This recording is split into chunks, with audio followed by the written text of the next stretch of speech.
Hey everybody, Mark from Rams Up, getting started here. Day 2 about to start here. NFL draft. The Rams have 11 picks left. They could have 3 or more today.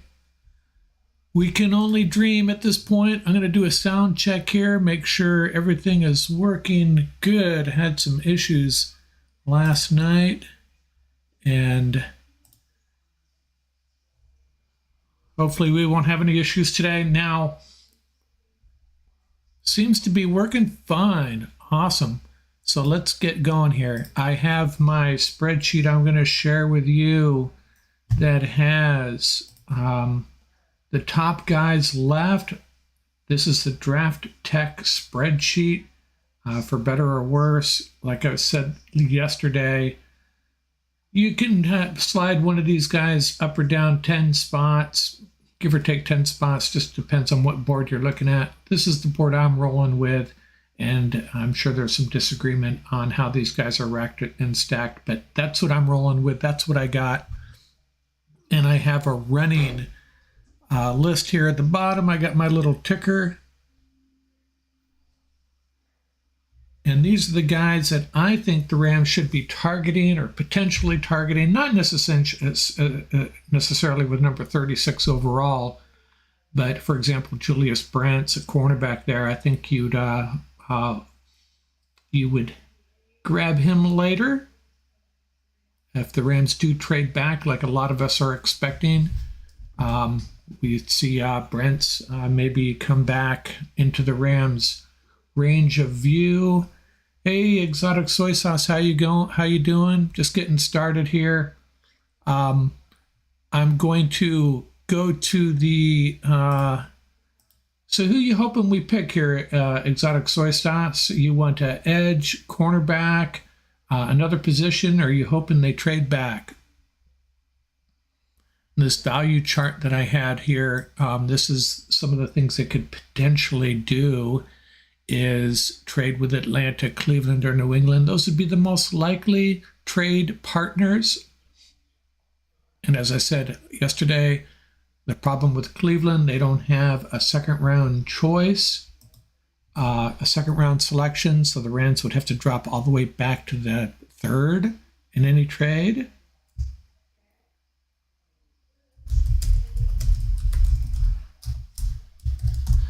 And the problem with the Patriots, are they the type of team that's going to sacrifice picks? And Exotic Soy Sauce wants to trade back or O-line edge. Okay, so you're in that O-line camp, huh? Someone like O'Cyrus Torrence. So the problem with New England, are they the type of team that's going to trade up? Probably not. Cleveland, no second round pick. That leaves Atlanta. So maybe Atlanta's a trade partner, and the Rams have I think Les Snead still has some connections there. So we'll see what happens. And, they could work out a number of other trades. Just depends on who's going to pick up the phone and make the call. Is it someone else? Is it the Rams? And I don't have a problem with trading back. It's just going to make for a longer night. That's all. Yeah, so your BJ, Exotic Soy Sauce wants BJ Ojulari or the guard from Florida, O'Cyrus Torrence. Yeah, those are 2 solid picks. There's a lot, man, as I was telling someone the other on Reddit that wanted us to pick Darnell Washington, and there's a few other guys. I think Torrence falls into this category. Torrence and Darnell Washington and Devin Achane, guys like that, Nathaniel Dow. Well, I don't think it's necessarily the wise pick, but the minute they're wearing a Rams uniform, I'm going to be pretty excited. Exotic Soy Sauce asking what's Tennessee's pick, and have they selected already? I've been so focused on what's going on here. Let's see, Tennessee's pick. Tennessee, is there the draft order as of a few minutes ago anyways was Pittsburgh, Arizona, Detroit, Indianapolis, and then the Rams. And let's see, as far as I know, that's still the case. Are you asking about yesterday? We'll see.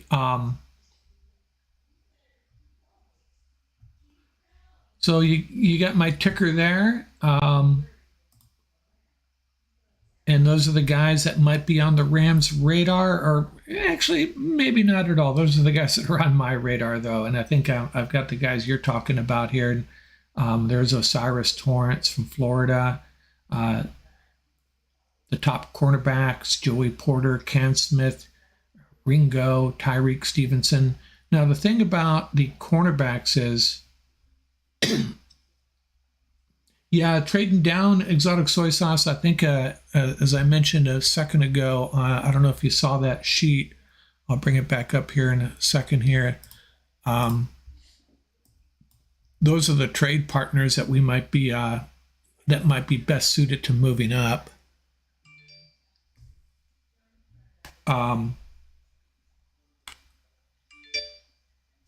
Lost my train of thought on the picks here, the prospects, or the ticker. I was talking about the ticker. So we're right here, pick number 32, Pittsburgh. You know, there's guys like Nathaniel Dow, Darnell Washington, O'Cyrus Torrence that I don't necessarily think are the ideal picks given the situation with the Rams roster, but hey, I'd be excited with any one of those guys. And Devin Achane would be way early for him, though. But, man, lightning in a bottle with that guy. And there are so many, even though I think corner is the biggest need, there are going to be corners later. The Rams are probably thinking, I'm guessing, that they know they can get good cornerbacks in the third round and even the fourth or fifth round. Yeah, Derek Hall, that'd be a good pick too. He's on my ticker there, right? You got B.J. Ojulari, Keon White, B.J. Ojulari, Derek Hall, Tuli Tuipulotu, Isaiah Foskey. Those are all the edge guys. So there's some good ones left. And there's also the other Isaiah McGuire out of Missouri. He'd be a good one too. Looks like we're getting close to this first pick of the night. And then we will start hearing about potential trades. This is going to be a challenging night for me. It's barely 4:05. I just got off the clock with my real job and haven't had dinner yet. So you guys might get to watch me eat a SoCal burrito here by the end of the night. No, I'll go off camera if I have to do that. Yeah, the corner class is incredible. I think the strongest classes in order are probably cornerback, tight end, edge, which is good for the Rams. Now, edge probably falls off a little bit quicker, but there are 7, 8, 9 edge rushers here that are potential impact players in the NFL.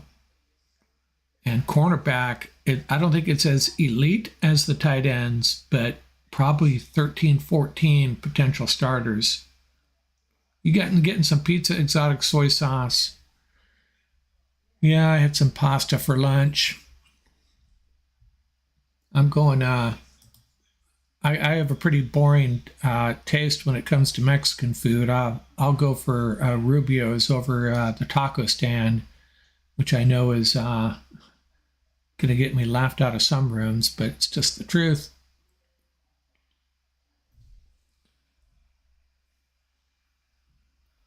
Some more celebrations with the military there, I guess. I think that's what we're watching. I got the sound real low, so I can't follow really well what's going on here. So I'm thinking these first couple picks, my prediction, I think we're going to see the Steelers go Joey Porter. And hopefully that's a wise pick for them, because hopefully they're not picking him just because of the connection to Joey Porter's dad, which I just learned about yesterday. Embarrassing, but that's the case. And Detroit, I'm almost certain, just missed out on the 2 cornerbacks they wanted. And they're going to go with the other one of the cornerbacks, if Porter's still there, that they Cam or Cam Smith. And that's not good for the Rams. So I think the Rams are going to end up going edge here. Yesterday's draft, I think it was more exotic soy sauce asking about yesterday's draft. I think Seattle's got to be pumped, although their run defense a little sketchy still. The Lions, I had I had high hopes for them. If I had a second team, it's the Lions because I really feel for Jared Goff and I want him to do well. But I thought just don't like running back inside linebacker with 2 first-round picks. Other than that, I think the quarterbacks, some of the Daniel Jeremiah is still pumping up these quarterbacks, and I just have a feeling they're going to disappoint. And Will Levis, he's going to end up being a good quarterback. I see people mocking him to the Rams. That I just don't see that. So we'll see what happens.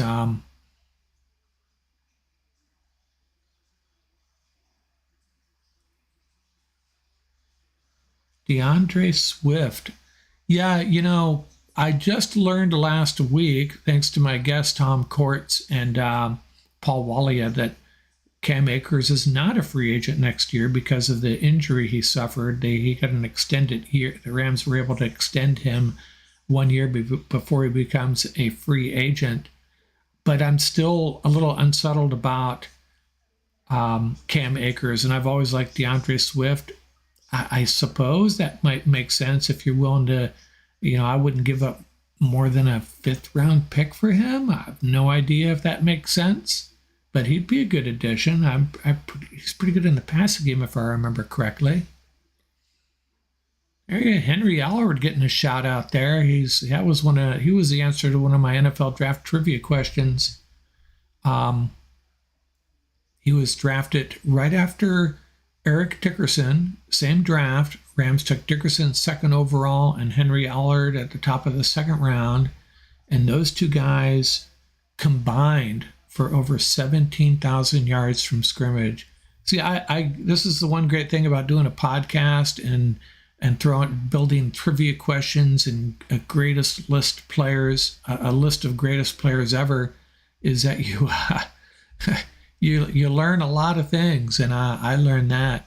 If you haven't seen those draft trivia questions, check them out. They're on our website. I posted them on Reddit as well. If you haven't been on Reddit, it's pretty cool. I prefer it over Twitter. It's a lot more, there's more calm discussions, I think, going on there. I think it's a little more friendly and productive and constructive. And you can have really good conversations on there. They have a Los Angeles Rams community that I joined that I post on there pretty often. And it's good stuff. I like it. Twitter, I get the attraction of Twitter, but I always feel like I'm walking into a snake pit if I'm posting on Twitter.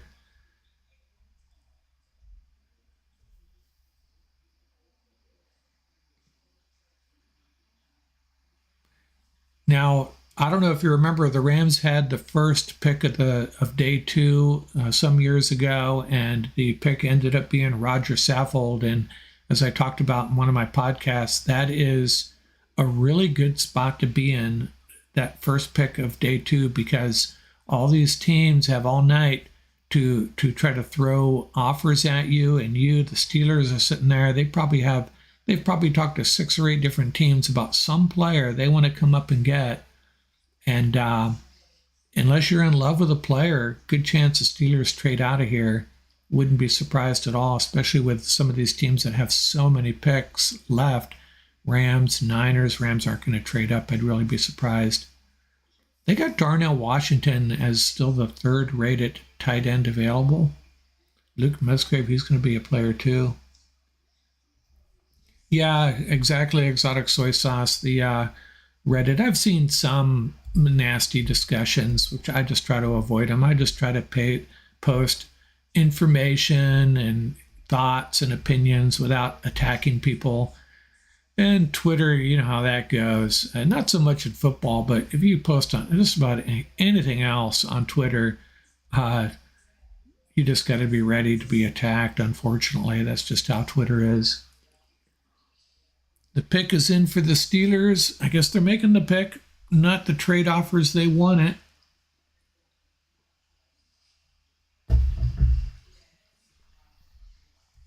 Yeah, Payo Time joined us briefly yesterday, and I was having audio issues, and he bailed. Maybe he'll jump back on here.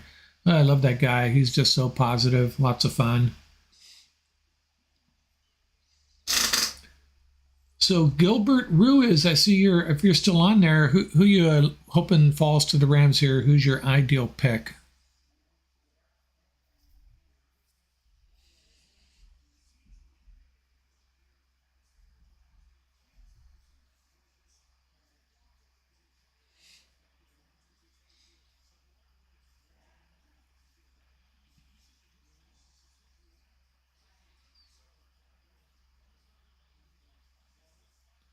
Yeah, Peo is awesome. I don't know if you were on there. I was a guest on his show. That was a good time. Hopefully, he invites me back. I don't do as many interviews. I need to get spun up on that. I do some with Paul Wally and Tom Courts on StreamYard. Um, Peo Time is almost exclusive. I think it's exclusively YouTube, where I'm probably 80% podcast, 20% YouTube, and I need to do more interviews and get guys like him on. He's a lot of fun. It's interesting. I've synced up with maybe 5 Ram fans, and one of them he's like Ontario, Canada, and then Paul Walia is in Long Island. Yeah, Will McDonald. I was thinking that he would drop.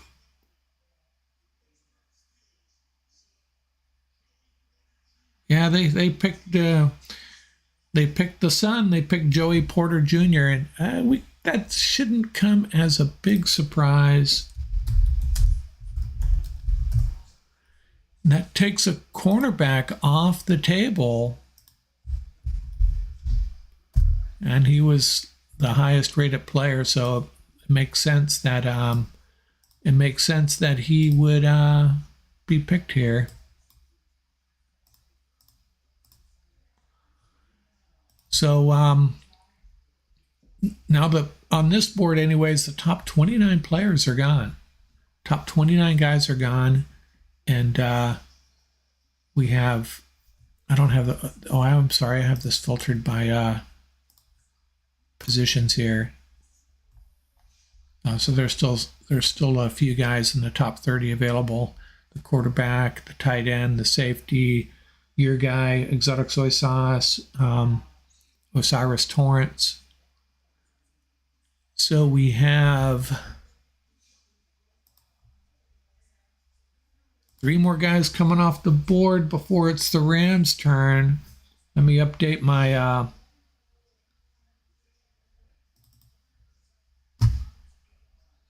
ticker here. 1 guy gone.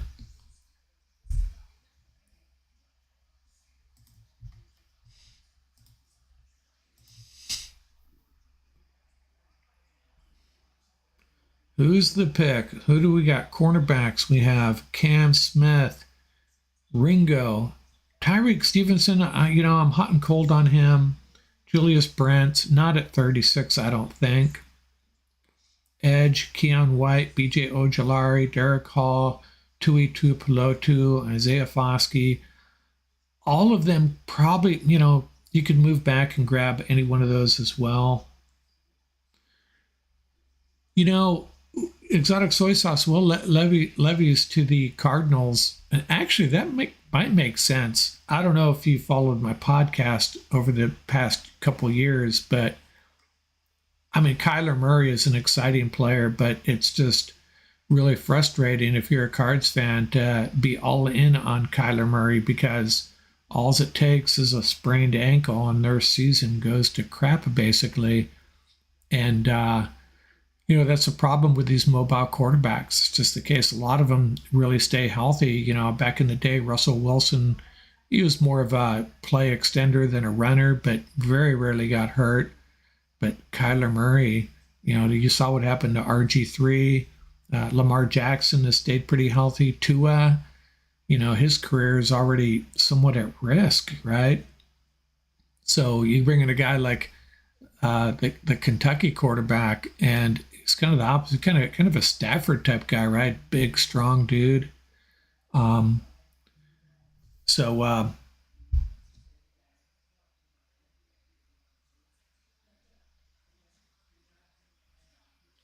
I have a message that my inside source, my special assistant, is saying the Titans are trading up to 33. Cardinals have they made like 2 trades already? And that would be to perhaps draft the quarterback. And that would be good for the Rams. I don't think the Rams have any interest in a quarterback at this spot. Well, why would the Tennessee trade? I'm sorry, I'm back. I got that backwards. Tennessee trading up to Arizona's spot to take Levis now. They have Tannehill, right? Who's, he's one of those guys. We talked about that on the show the other day. There are so many quarterbacks that are good enough. They're too good to move off of, but not good enough to get you where you want to go. There's the Kirk Cousins, Ryan Tannehills. I guess you could put Jared Goff in that category, and a bunch of others. And so if Tennessee is moving up to Arizona's spot to, I think it would have to be the quarterback, right? Ryan Tannehill's heir apparent. And actually, I stand by my comment. I was confused there, but it would make sense for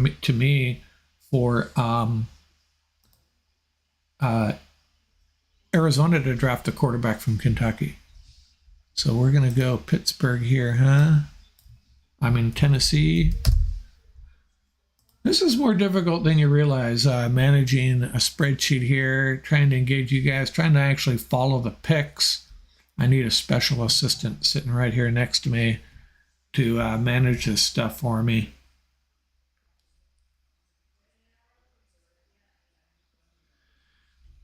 Yeah, maybe it's Levis. Let's see. Poor guy been sitting there. He's, I don't know why they go to this green room unless you're really guaranteed pretty much being a top pick. Maybe he thought he was, but... And you know what? He could end up being the best quarterback in this class. I would not be surprised at all. I think all 3 of the guys that went high all have some concerns. I don't think they're guaranteed.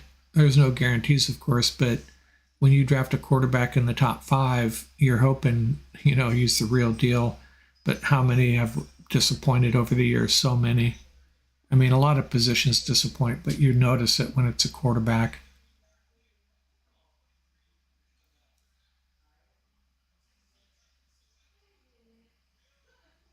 Yeah, they took the quarterback, so that's good for the Rams. And it just continues. All these QBs, for the most part, except for Bryce Young, going to the AFC. You look at the quarterback situation in the NFC. It's pretty dismal, and it's not getting any better. It's just not getting better. Not getting better. So he wasn't on my ticker because I just did not see that happening, and I can pretty much guarantee you that the Rams are not disappointed. Now, where did Tennessee move up from? That's the question. They were here at 41. I'm assuming that that's now Arizona's spot. And maybe if I go to the value card here, picks 33 and 41. What's the difference between 33 and 41? About 90 points, which is equal to a high 4th round pick. And I guess, again, it depends on who made the phone call, right? And if you think Arizona is going to, where does Tennessee add in this? Not sure what Tennessee had to give up. And as well as on top of that pick, not seeing a lot of Tennessee picks actually, but probably a 4th or 5th, 6th round pick. I would hope if I was a Arizona fan that I got a fourth round pick back for that. I don't want to do any searches here and get lost on this sheet in the middle of the draft. So what do we got? You're saying corner for the, where are we at? Detroit? Yeah, I'm afraid that's the case. My guess would be Cam Smith. Still really interested in where that Tennessee pick is coming from. They've got to give up an extra pick. Boy, Tennessee's pretty void of picks, looks like. I can't find them anywhere. Here's the 186th pick. That's only worth 15 points, so they had to give up more. I wonder if they gave up a 2024 pick. We'll find out soon enough. Oh, this pick came in fast. Detroit has been missing out on these cornerbacks. I can almost guarantee you guys are right. I think you're right. I think it's a cornerback. Oh, they pick a tight end. Oh, interesting. And Darnell Washington stays on the board. Thought I turned all these colors off here. Let me turn them off. I think it's easier to read without that. Sam Laporta is gone. And I thought Darnell Washington would have gone first before him. Laporta is just a well-rounded, highly productive tight end. And Iowa has produced a lot of really good tight ends. Hopefully I'm getting this right, but, George Kittle and a bunch of other guys. But he does come to sink down here a little bit. Where is he?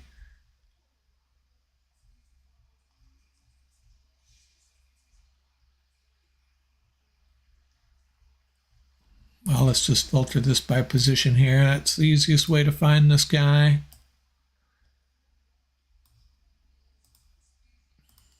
I think they'll be happy with him, but it's a weird draft for the Lions. I got to tell you, Michael Mayer. You want Michael Mayer? Would you want Michael Mayer over Darnell Washington?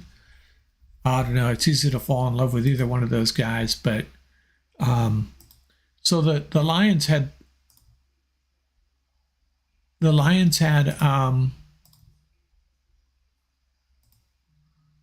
oh god, I've got my filters all messed up here. Let me turn everything on and get this filter back on here. Get rid of the guys that have been selected, and we have Sam Laporta. Sam Laporta, is that a capital P? Michael Mayer, really, that's interesting. The Raiders have traded up to my special assistant's all over this stuff. I don't know how he does it. The Raiders have traded up to number 35, and Matt thinks they're going to draft Hooker. And again, if the Raiders are at where are they at? They're going from 38 to 35 to draft Hooker. That's because they think Seattle or the Rams are going to draft him. It's interesting. I really don't think I think it might have been Seattle. Seattle might have been interested. Now, why wouldn't they wait for Indianapolis to make their pick? Because so the dynamics are really interesting. Are all these teams talking to each other? And if the Rams, let me put it this way: is someone else trying to trade up to that spot, number 35, to draft Hooker, and the Colts turn around and call the Raiders and say, "Hey, they're going to take your guy. I have a feeling you got a better offer." And the Raiders say, "Okay, it's only 2 spots, but we'll move up." Because my original thought was, why not just wait? Because let Indianapolis make their pick. The Rams are going to want to trade back, but then maybe someone else is trying to get into that 35 slot as well. I don't know how that works. I'd be interested to know if there's a protocol I mean, how often do teams just lie and say, "Hey, I got the Green Bay on the phone here, and if you don't throw in another fifth round pick, uh, we're going to roll with that." But then, of course, if they call your bluff, that team will never deal with you again. So it probably doesn't happen. So the Raiders, I don't have anything official on that. Now, I don't know what that Tennessee-Arizona trade, what the details on that is. The Raiders have moved up.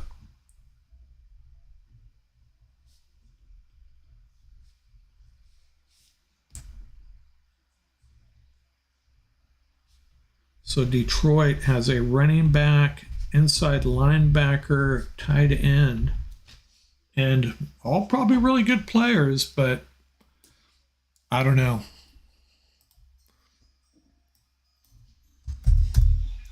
I mean, a lot of football fans. Let's see what this pick is.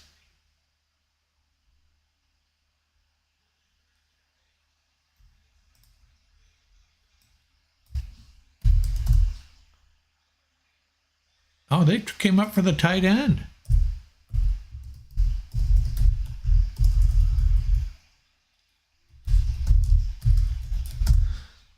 It's a little surprising.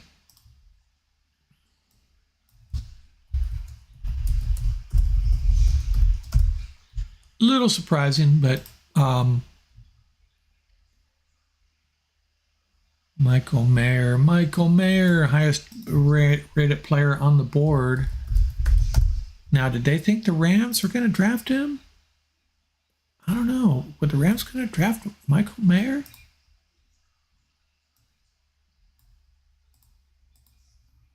That's what you were. Is that were you hoping? Exotic soy sauce. Were you hoping?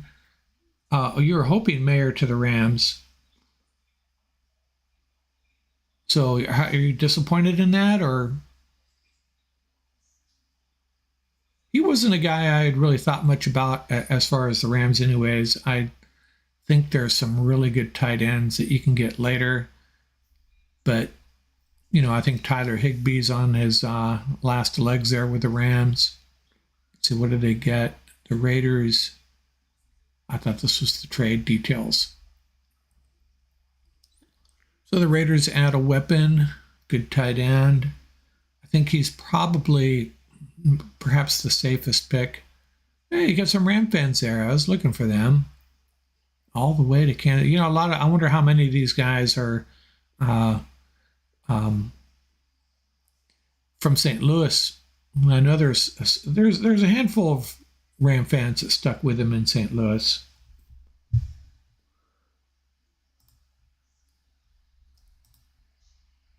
The Rams are on the clock. Almost forgot. Rams are on the clock. And so what do we got? Trade back. Who's on my board here? Is there any? All the guys on my ticker here. 4 guys have come off the board this morning or this evening. Only 1 guy has come off my ticker. And I feel pretty strongly. Oh, Michael Mayer's on my board here, so I got to fix that. I feel pretty strongly that the Rams are going to draft one of these guys on the ticker here.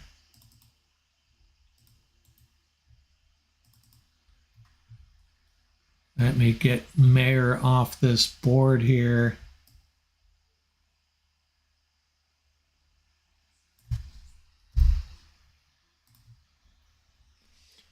Well, pick is in. Oh, they're making the pick, huh? There must be someone they really like, or they just couldn't find a trade partner. What are the odds that the Rams draft someone that's not on this board right here? Who are the highest guys on this board? Highest guys on the board. We got the safety. I don't have this filtered again, do I? We got the safety, the tackle, the cornerback. Hendon Hooker still there. Darnell Washington. Foskey, the edge rusher. According to this board, he's the highest rated edge rusher. Derek Hall. BJ Ojolari, who I have rated on other boards. I know he's rated a lot higher. Man, there's some good players here. But apparently they are making the pick, huh? Now, I had some predictions, some bold predictions, and one of them was the Rams would not trade up from 36. So I'm 1 for 1. 1 for 1 on that. Now, one of my other predictions was one of the first 2 or 3 picks. I think one of the first 2 picks I said would be an edge rusher. And I also said they'd draft 2 cornerbacks. So could make a step in the right direction on both of those predictions.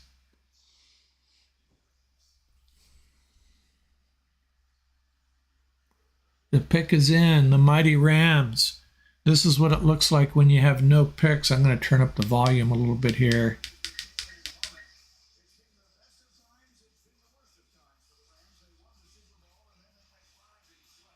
2 defensive starters. That's Ernest Jones and Aaron Donald, right? Or is it Jordan Fuller?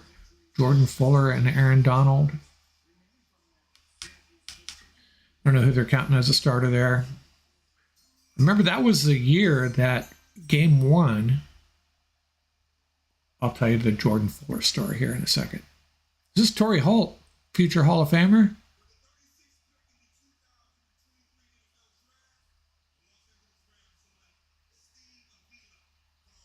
They select a guard. Oh, how boring. They select a guard. Now, that is, to me, surprising. I know a lot of Ram fans think that interior offensive line should be the focus. I disagreed.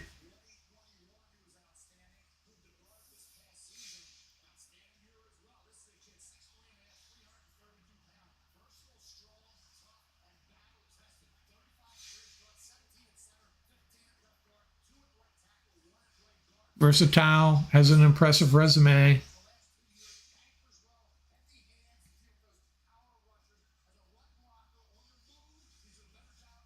Well, one of my other predictions is probably going to go by the wayside, that they'd only draft 1 offensive lineman with 10 picks to go. I have a feeling there's going to be another one.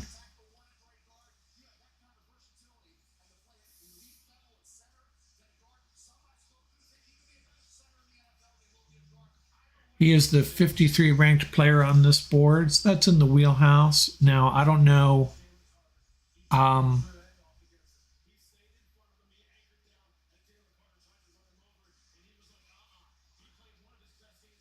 So he's gone up against some really good competition. I have faith in what the Rams player evaluation process. Avala's a guy that I looked at, couldn't get a good read on where he should go if the Rams would be interested. But my thing with interior offensive line, they're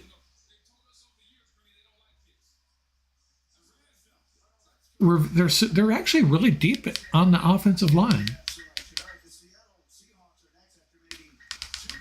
They're really deep along the offensive line.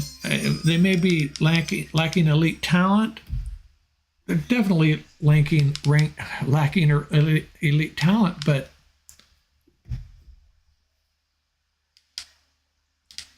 what about edge and cornerback? And then here comes Seattle drafting Derek Hall, the edge rusher that I thought the Rams might pick. So Steve Avala is the Rams pick.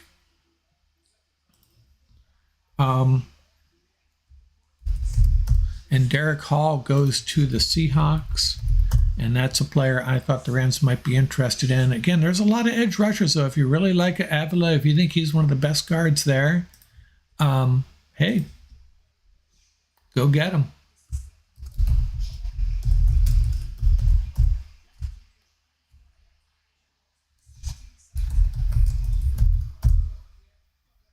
Yeah,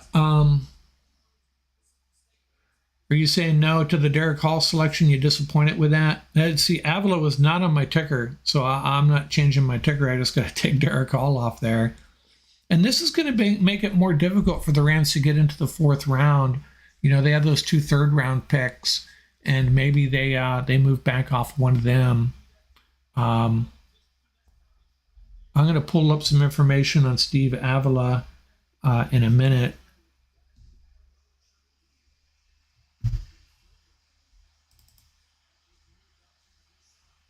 Yeah, the Seahawks are, you know what? The Seahawks are always going to be good. That's just, the way that the culture they have there, the they always have a pretty good core of talent. They always have good leadership. So yeah, they're going to be good. NFC West is going to be tough. I think Arizona's still going to struggle. They're slowly getting it together, but they're on the clock now. NFC West time here: Rams, Seahawks, Cardinals. So let me do a see what we find out about Steve Avila here. What does Daniel Jeremiah say about him? Will be a plus starter, 6'3.5", 332 pounds. So that's the profile of a guard or center. Avila, 4-star recruit from South Grand Prairie High School in Arlington, Texas.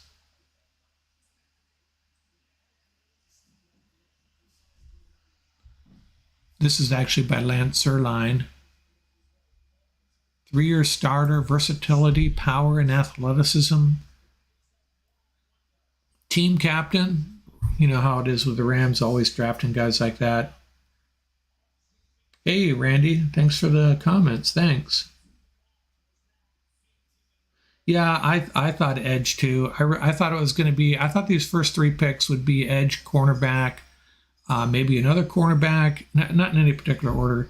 Edge, cornerback, wide receiver. I was thinking wide receiver. I know I'm in the minority, but yeah, I was surprised. But, I'm not going to pretend I know more than Sean McVay and Les Snead. And I try to be I try to be an optimist. And if they like this guy and they think that's the way to improve this team, you look at a team like the 49ers with that defensive line, and you got to improve that offensive line. That's probably their thinking. What I don't know who's going to start. That you have. What do you have here? You have Joseph Noteboom or AJ Jackson at left tackle.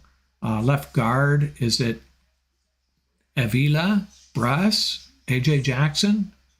Center, is it Coleman Shelton, Avila, Brian Allen? Right guard, is it Bruss, Shelton, Avila? Right tackle, Havenstein? They got a lot of flexibility, and bring it on. This is going to be really competitive along that offensive line. And maybe that's what they're thinking. Maybe that's what they're thinking. We got to start with the offensive line. We got to protect. We got to open holes for our running game. And everything after that, it's all dependent on having a productive offensive line. Maybe that's what they're thinking. Yeah, Randy, I really appreciate the comments. I try to do a good job, try to be consistent. And as you can probably tell, I try to keep it upbeat too. Well, last year it was kind of tough, but I don't know how many times on a Sunday night, my special assistant, my son, would text me after another painful loss and like, hey, have fun with your little podcast. And it's tough, man. If you're a Rams fan, if you're a fan of any team, and you gotta, you're just getting over a loss, and you gotta spend 2-3 hours talking about it, sometimes it's not fun. 2021 was a lot more fun. So I might have missed a pick here as I was babbling on. Oh, so let me get back to Avila, team captain, full season of starting experience at center and left guard. Seals blocks, blah, blah, blah, lots of good stuff. They have some weaknesses here. Sources tell us that the NFL.com is my go-to place because I think it's pretty reliable and consistent. Sources tell us it's one of the best things to read, I think. You get some really good insights from scouts. good teammate and good worker. You can watch as much tape as you want, and you aren't going to see anyone purely outmuscle him. Area scout for NFC team. So somebody liked him. Steve Avila. Welcome to the Rams. Did I miss a pick? Let me go back to the. It's a little bit of anticlimactic drafting a guard, though. You got to admit, it's let's draft A-Chain or Nathaniel Dell or an incredible cornerback or an edge rusher, and you draft a guard, and it's like, oh, okay. I haven't missed any pickers. So you're saying the offensive tackle, oh, there it is now. Bergeron goes to, I heard mixed reports on him for what it's worth. The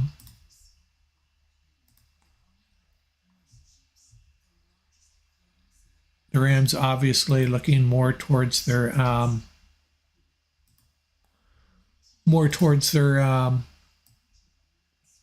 the interior offensive line as opposed to tackle. I think they're obviously happy with Havenstein, who we kind of take for granted. Havenstein just gets it done. He's just a warrior. Now, the tackle position between Noteboom and Jackson, maybe they like what they have. Let me find Bergeron. Bergeron goes to the Falcons. I'll have to step back tonight and see. Can analyze how these other teams did, especially the NFC West teams. We know that Seattle is stocking up. But, people overreact to these drafts. You look at these 4 guys, 3 guys, however many they've drafted. Half of them are potentially to be just mediocre. That's just how the draft works. We all get fired up about all these guys. But, sorry, that's just the way it is. One of them will be a stud. One of them will be average, and the other one will be just kind of Just the way it is. We should know that as much as anybody, although Seattle is they do draft well. You have to give them that. And the Rams, up until a couple of years ago, drafted really well too. They're in a little bit of a slump. And got another pick coming up here. This is the Panthers.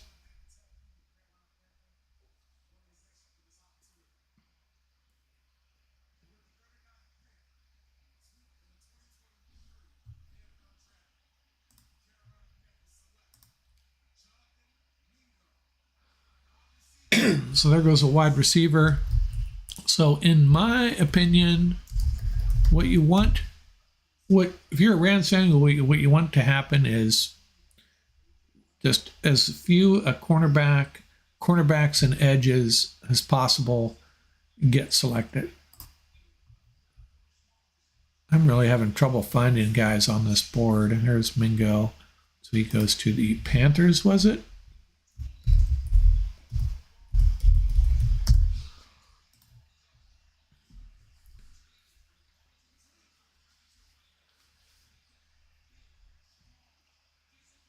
So do you all agree edge cornerback has to be these next 2 picks, edge cornerback? And maybe we're bringing Troy Hill back. Maybe that's the plan. If you brought Troy Hill back, that'd be something. I think you still need to add a really good cornerback. And as Tom Courts pointed out, Darion Kendrick, maybe we gave up on him. Maybe we have given up on him prematurely. He struggled, I get it. But, I think a 6th-round draft pick out of Clemson, he went to Clemson and Georgia. He's obviously got some skills. And maybe, sometimes the Rams like to develop those guys for a year and then throw them out there. And because of some of the issues, some of the injuries we had, he got thrown out there earlier than we would have liked. And maybe they got something there. Maybe he's not as bad as we think. Maybe he's going to be a serviceable number 3 or 4 cornerback. Grant Haley. Yeah, Grant Haley, he played well when he was out there. Exotic Soy Sauce reminded me about Grant Haley Right now, the starters, I think, would be Kobe Durant, who I think is solid as your number 2 guy. I'm good with Kobe Durant. He's an exciting player. And then either Kendrick or Rochelle or Sean Jolly. And that's it. Bring back Troy Hill and Grant Haley. Not going to be a great secondary, but I mean, going from Jalen Ramsey and or a couple years ago, we had Jalen Ramsey and Darius Williams. They were pretty solid. The Saints are making a pick. Did I miss it already? Or okay, they haven't announced it yet.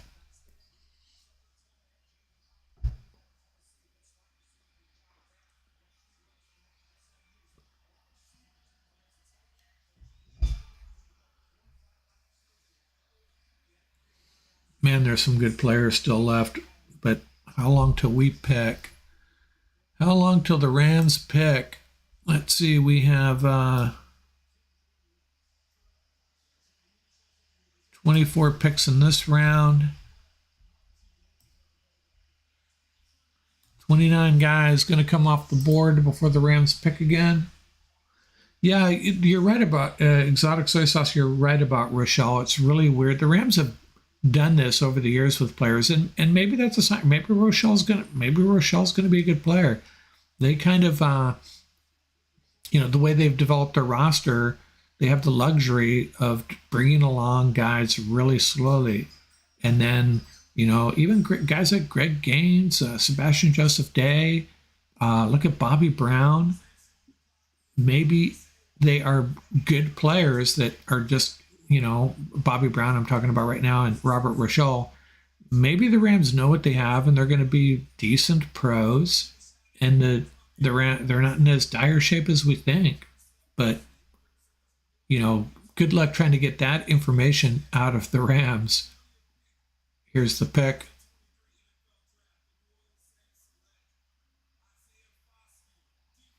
So there's an edge rusher out of Notre Dame. And he is the guy that went to, I always forget the name of that Catholic school, Concord de La Salle, and then Notre Dame. So he's played at 2 iconic programs at high school and college football level. Although I don't think Concord de La Salle is really has been as formidable in recent years as they used to be. I could be wrong on that, but I thought that they had fallen off a little bit. So there's one of the guys on my ticker gone.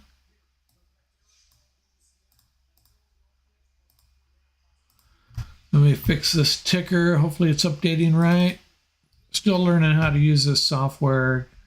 Sometimes it seems like I don't know what I'm doing. Guilty as charged. I use this OBS software, and I'm using it in what's called studio mode, so I can make changes to this ticker and update it, and you'll never know other than the text has been changed. Look at all those Ram fans. I was looking for them in the crowd yesterday from those wide shots, and I couldn't find any, to be honest with you. Saw some Charger jerseys. But you'd think, well, you know what? Maybe they weren't there yesterday for good reason, come to think of it. Yeah, it's kind of a brain fart on my part. Ram fans are going to show up on day 2 and 3, right? Makes perfect sense. Yeah, Bobby Brown, and Ernest Brown, the 3rd or 4th, whatever he is. We haven't seen anything of him. He's going to need to step up without Greg Gaines. And hey, here's a thought, and I mentioned this on a podcast, and maybe I'm being silly, but there's a few Rams that left through free agency and signed 1-year contracts. One of them's Greg Gaines. What are the chances that Greg Gaines has just taken a 1-year sabbatical with the Bucs and with the full intention of coming back to the Rams in 2024? I could see that. I mean, you can't make promises in that regard, but I think Greg seemed to really enjoy playing alongside Aaron Donald, and it will be interesting to see if he produces without Aaron Donald next to him. Yeah, and Copeland looked like he's been good.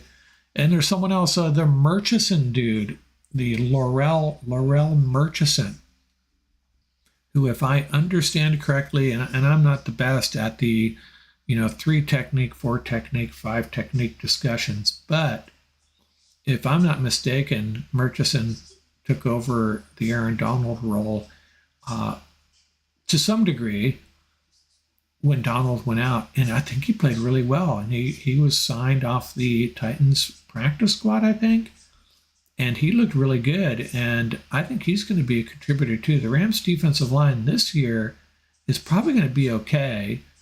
The edge, maybe not so much.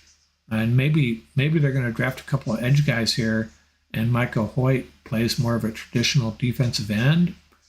I don't know. And then you got Daniel Hardy.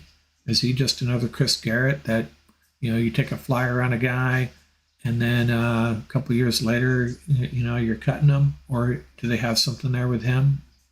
Who knows? And the safety groups, I wanted to talk about safeties real quick. I know I've seen mock drafts having the Rams go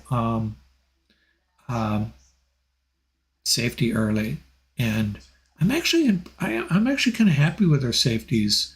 I think we could add one later in the draft, but Russ Yeast and Quentin Lake, there's some hope there, right? I got Jordan Fuller coming back. We may be okay there. We may be okay. I'm leaving someone out. There's another safety on this roster. And the Lakers play tonight. Are you guys Exotic Soy Sauce? Are you a Lakers fan too?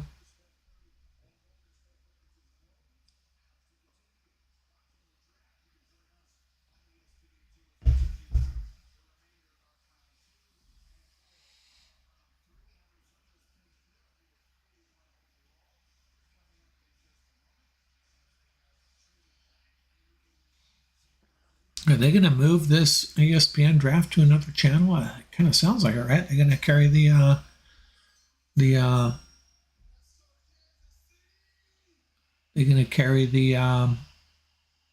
basketball game on this channel, I think.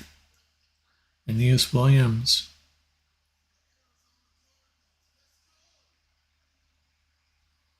He could announce for the Rams too, right?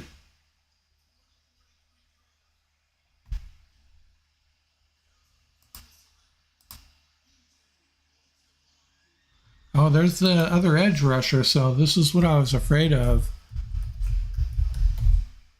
The Rams decided to go off. They must have really liked Avila because since that pick, 3 edge rushers have come off the board. So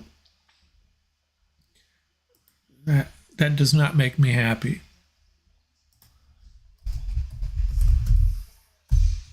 And we got one more edge rusher off the board and one more guy off my ticker. That sounds strange when I say it like that. You know what I mean. So we're looking at this ticker here. We got one more edge rusher. Keon White is still there. Tui Pelotu is still there.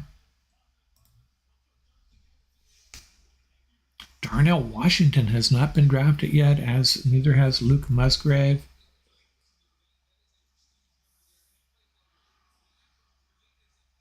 I think we can probably take Osiris Torrance off of our ticker. I don't think the Rams are going to draft him when they get to their next pick. That would not make any sense, so I'm going to go ahead and remove him. Just don't think that's going to happen. I'll take interior offensive line. I thought that was a possibility.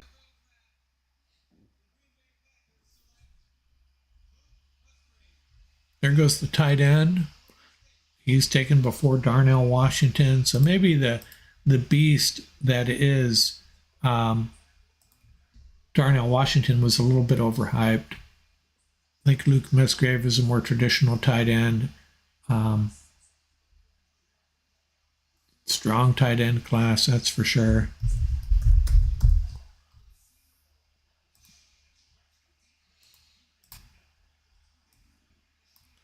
Well, at least this won't be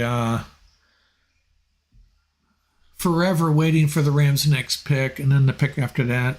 I think these picks are going to start coming up a little quicker. What's your comment? What are you talking about, the Lakers? Lakers on top?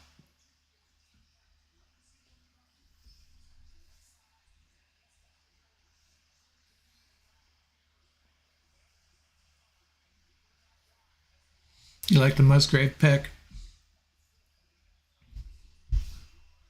So what do we have at the top of the draft? We have the top prospects available.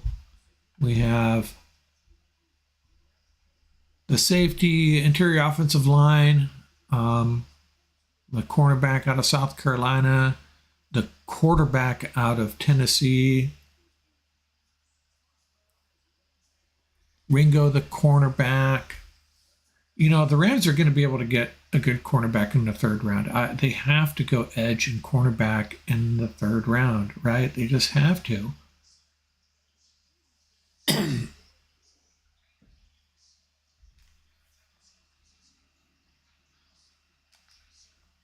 I don't know about you guys, but I prefer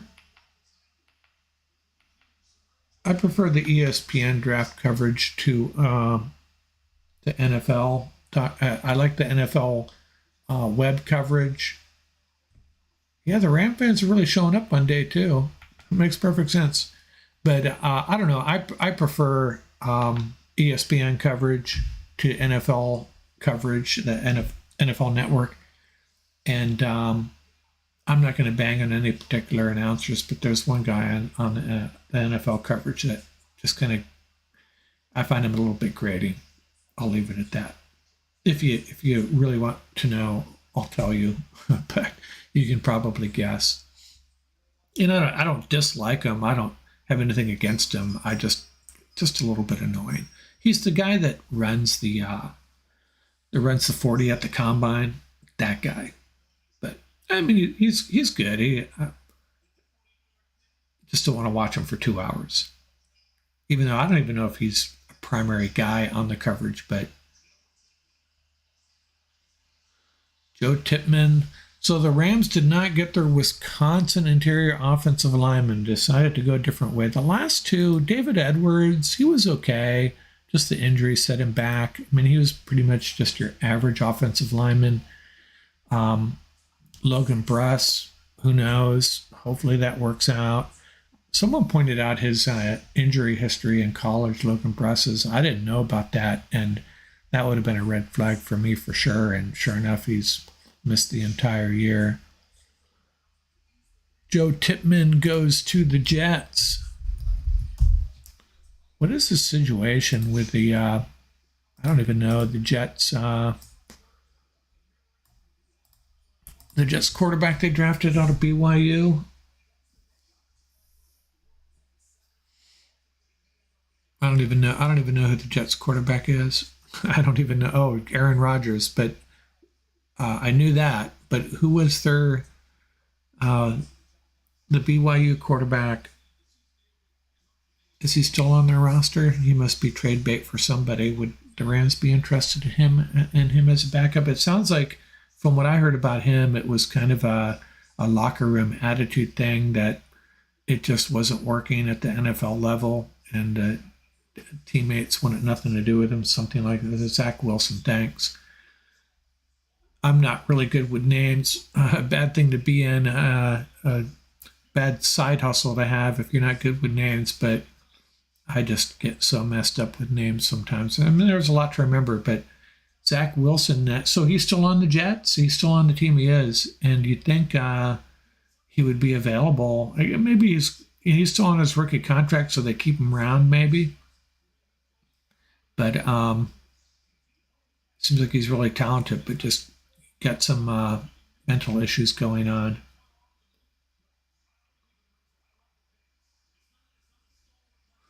So, has anybody aware of the what are the feedback? Are we getting any feedback on the Rand's pick of Vila?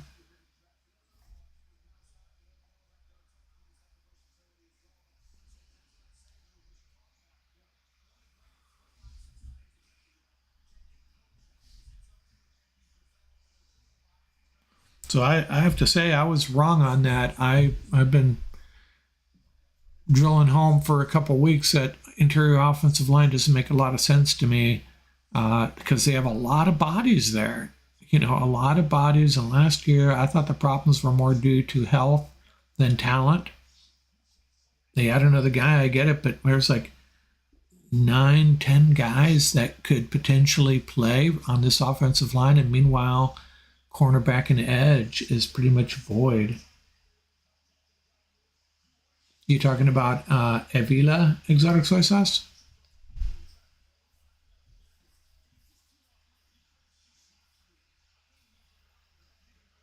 So going on a tangent on the Lakers here. So assuming the Lakers can pull this out, not going to be an easy thing because Ja Morant and those guys are tough.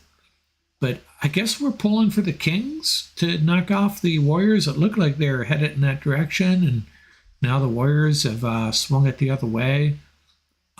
Lakers Warriors is always a lot of fun, but I think I'd like our chances against the Kings more. And the Kings, man, talk about an exciting, high-scoring team. Man, that'd be a lot of fun.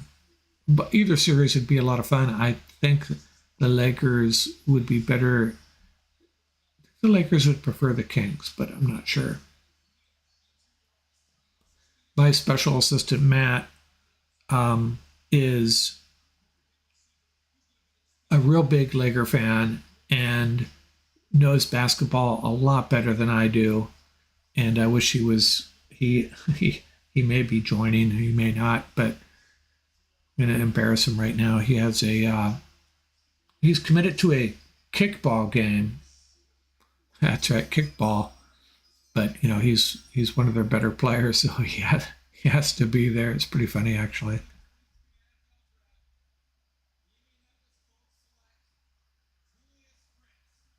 There goes the big cornerback, and he's a guy I have on my ticker. So, not happy to see him go.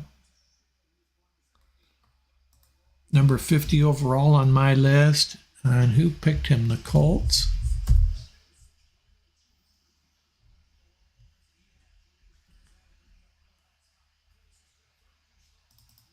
One more guy off my ticker, and I actually I have Tyreek Stevenson here. Not sure if he's a guy. Not sure how much I want him. Not sure if he's a good fit for this team. You'd rather play the Warriors. You'd rather have the Lakers face off with the Warriors. And the Warriors, are they healthy? I know what's his name? The Wiggins, right? Wiggins is now back and fully integrated into that rotation there. Cam Smith, the cornerback you're referring to, is falling. Yeah. Now the Lions moving back up. So they got a running back, an inside linebacker, and a tight end. So what are they going to do? Draft a long snapper here? I'm making fun of the Lions. I actually, if there's a team I root for to do well outside of, I missed some picks here.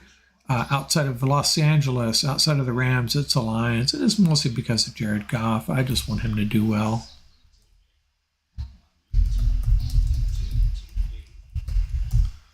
So the Jets took Joe Tipman, and the Falcons took Julius Brents.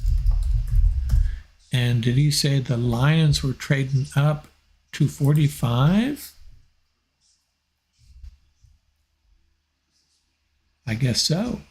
And they switch with they trade it with a divisional opponent, apparently.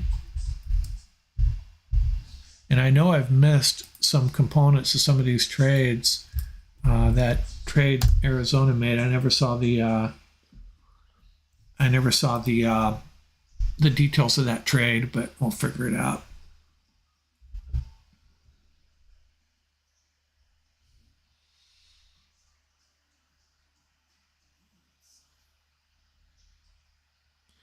I just got a tweet forwarded to me from Matt. Draft day, and Steve Avila was out there this morning putting in some work, and they show him dragging weights across a field somewhere. Maybe we're going to like this guy.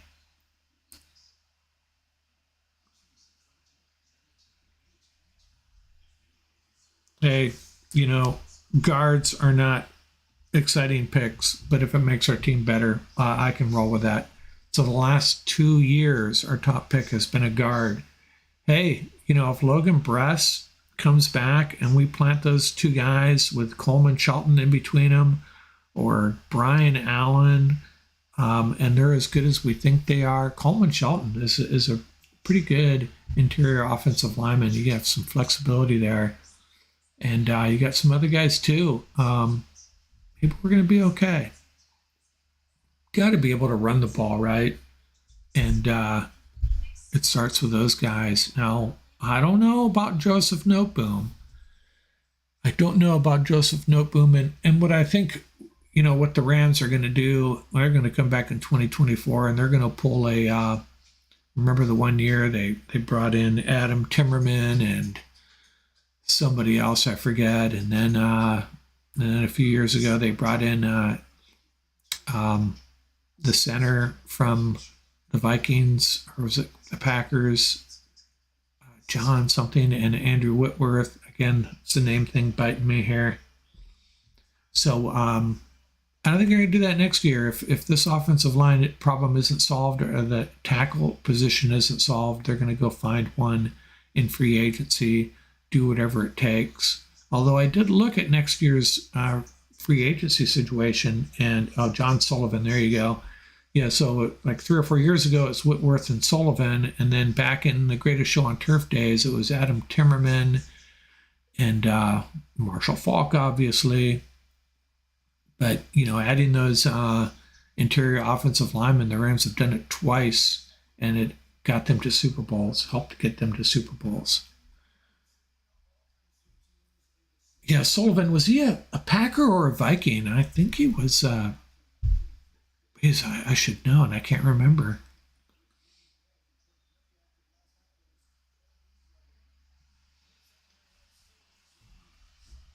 So Detroit has moved up.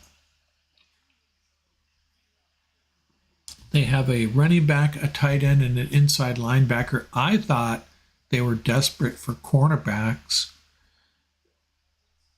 I guess I was wrong.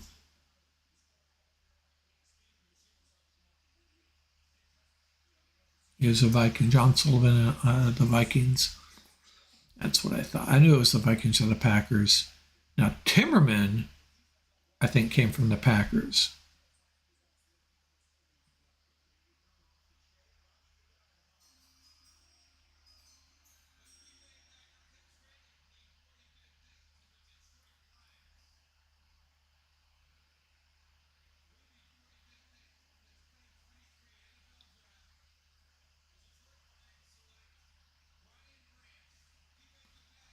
Well, there's the top safety finally going.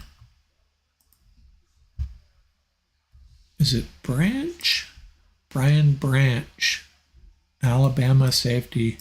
And I think teams, I don't know, it's great to have it's nice to have a great safety, but I just don't think a lot of teams value them as much as back in the day. And I was going to make a joke that, I think, I don't want to make fun of the Lions because, Brad Holmes, he was a key guy in a lot of great Ram drafts, but, they drafted some safeties late. They got Taylor Rapp in the second round, but Jordan Fuller, Nick Scott, Quentin Lake, Russ Yeast, the list goes on. A lot of safeties drafted later. But, if you tell me you're going to have 4 picks in the top. How many picks have we gone through here? 4 picks in the top 45, and you drafted a running back, an inside linebacker, a tight end, and a safety.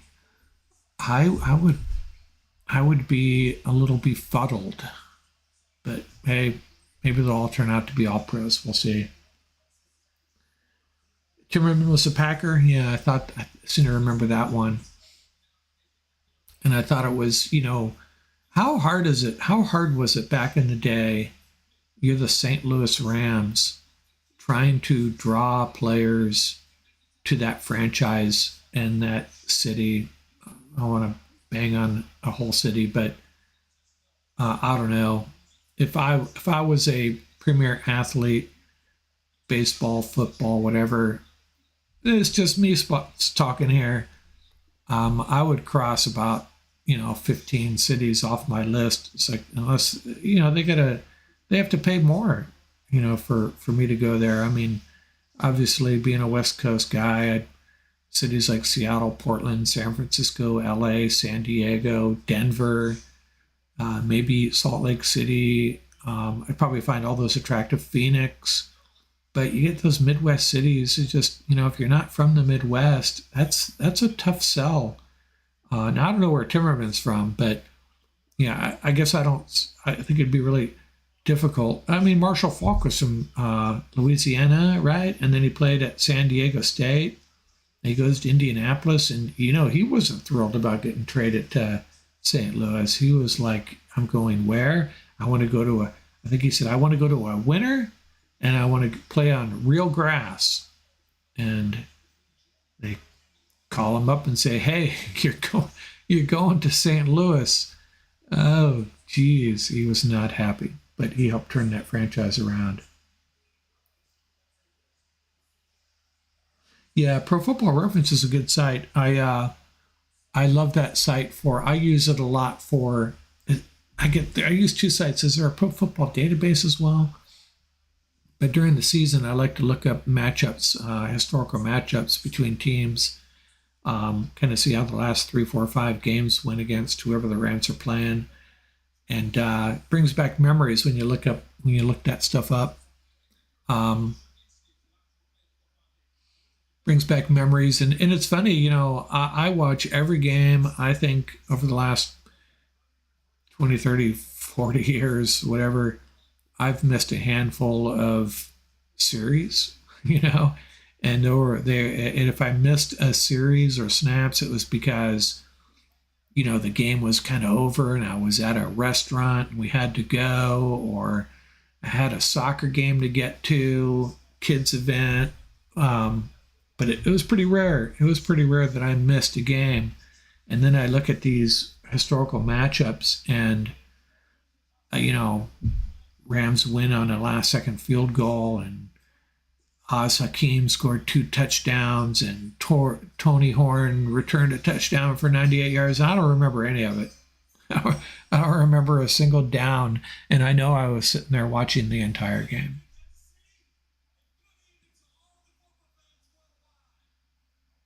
Yeah, it's almost as much a disease as it is a commitment. Exotic soy sauce. Fortunately, my family and my wife especially learned early on that it's just better to let me roll. She wants the Rams to win just because she knows I do, but she could name maybe 2 players. And my son started paying attention right about during the Greatest Show on Turf, so that worked out well for him.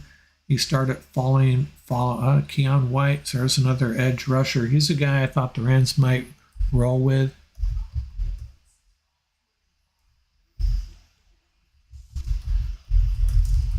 He didn't look thrilled. I don't know if I'd like to be selected. I don't know if I'd be thrilled about going to the Patriots either. Maybe back in the day when they were so good, but a lot of players have said it wasn't the funnest place to play, even when they were winning. It's a job, but I think Bill Belichick and Sean McVay, I think their coaching styles are quite different.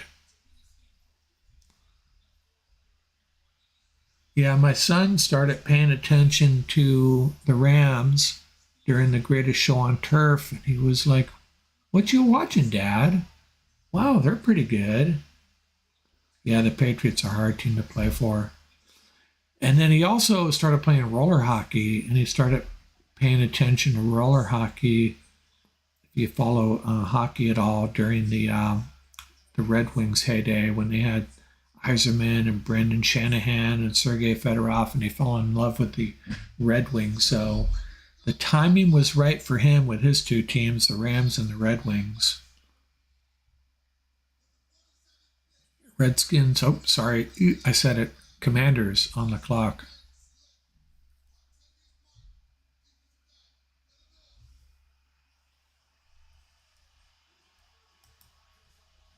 This is the guy that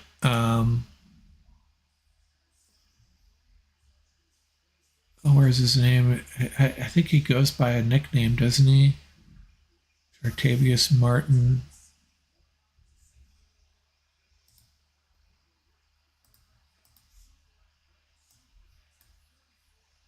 I don't know if he's, they call him a DB.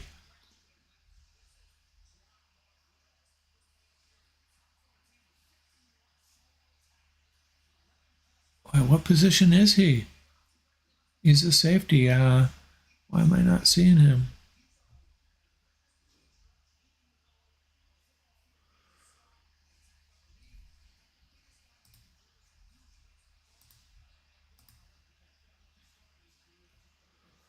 Man, I can't find him. Jartavius Martin. Let's see, he's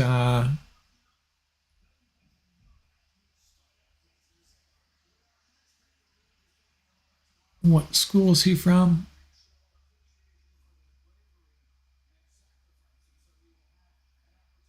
Yeah, London Fletcher. So they've had London Fletcher announced a pick for the Commanders, and Aeneas Williams announced a pick for the Cardinals.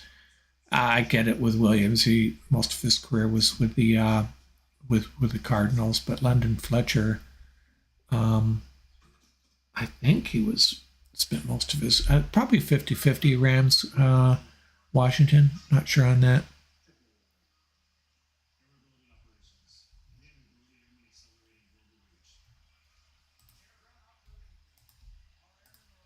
Well, let me just do a search here. I can't find Martin. There he is. Well, he's down there a bit, but and I'm gonna have to tell you, I don't think the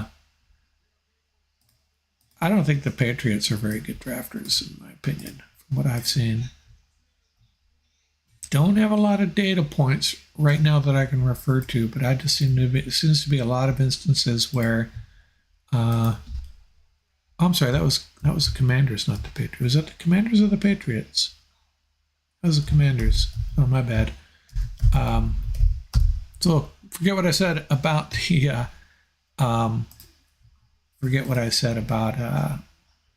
Patriots drafting. But that does seem like, and I think I got that wrong.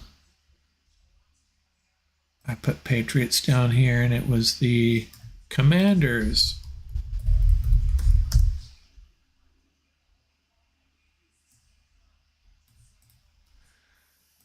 Turn this back off. What do we got here? I was using color to tell who's available, and got tired of looking at it.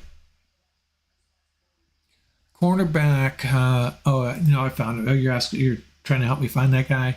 Yeah, he was just way lower than I expected. I know I've seen him in mock drafts, but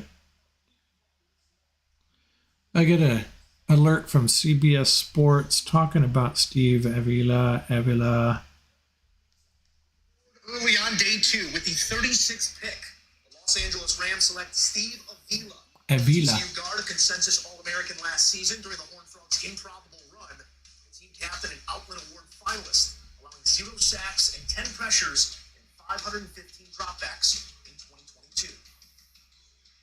gave up 0 sacks and 500. Oh, Cody Mock finally went. Yes and yes. And Sean McVay, I still think has a sprinkle out Joe where he's yet to have a first-round pick while being coach. The Rams will see if next year holds or if they trade that pick. But in terms of what Steve Avila brings to LA, it is a tough, hard-nosed football player. Yeah, they like the pick. That's, I think, a Rams broadcast, so about you'd expect. Who looks like a pirate? Are you talking about Mock there?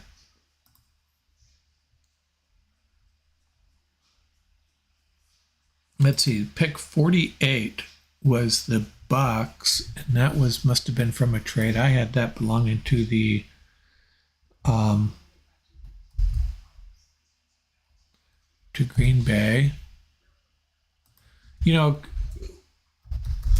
Cody Mock is a guy that every year there's a guy like this that comes from a smaller school that, you know, just looks like a big, tough, roly-poly type of guy and shoots up the draft board. I saw this guy, Cody Mock, back in January.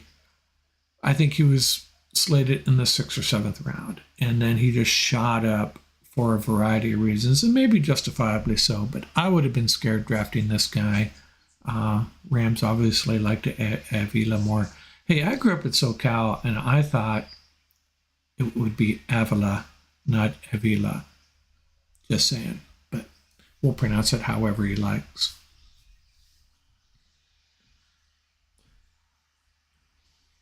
Who are you referring to, Exotic Soy Sauce? Are you talking about Mock, or are you talking about Avila when you say he's a beast?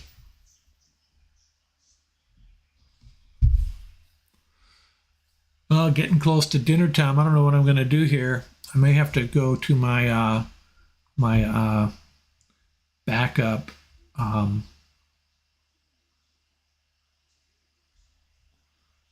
my backup icon there. So I use at work as well. Probably get laughed at a lot behind my back, but I don't care.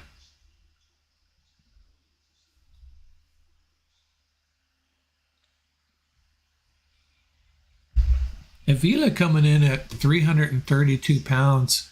He might be the heaviest Ram offensive lineman. Havenstein's a pretty big dude too, but he's like 6'7".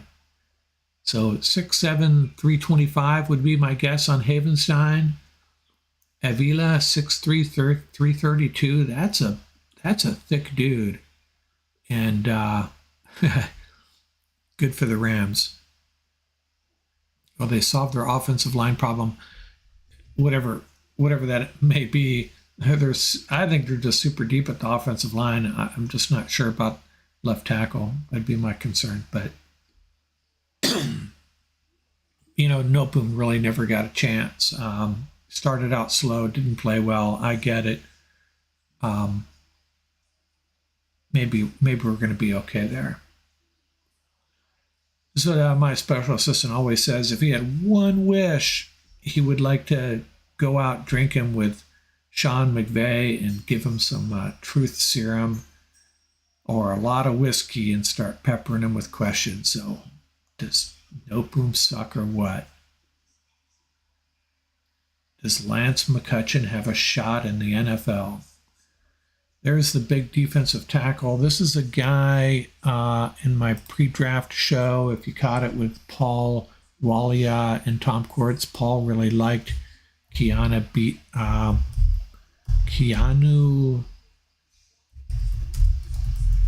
probably pronouncing that wrong.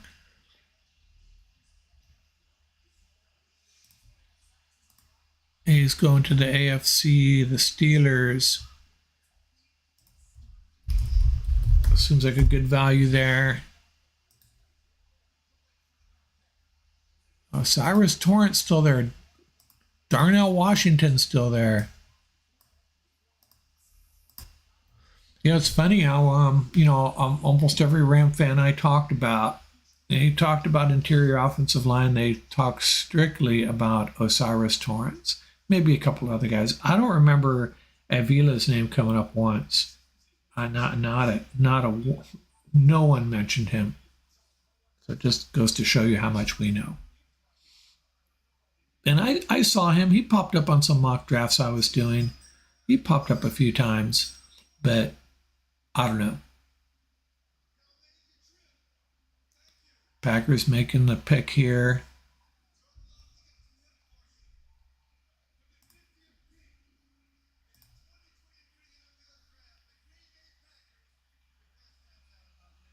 I got to take Keion White off my ticker. Maybe Jayden Reed goes before Jalin Hyatt. Let's get, who do I got to take off this year? Keion White. May have to add some more edge rushers here. Get Tui Tuipulotu.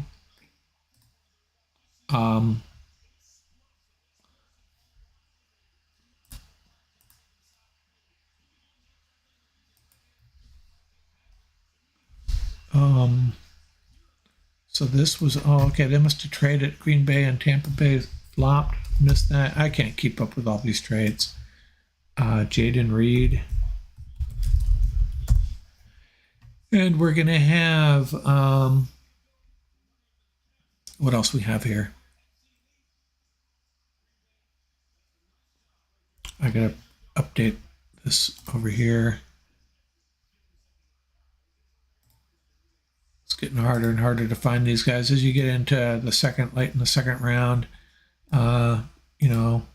Players that we may have thought were further down the board getting drafted. I don't see Jayden Reed at all. Did I already post that in here?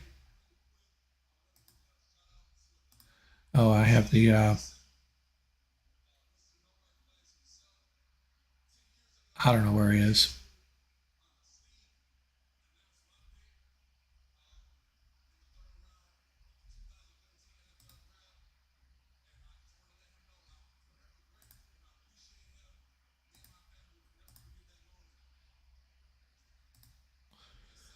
Okay, let's get this filtered again for everybody available. If we see Jayden Reed later, I'll catch him. I don't know what happened there. Cody Mock is gone. I've been missing a few here. He went to Tampa Bay.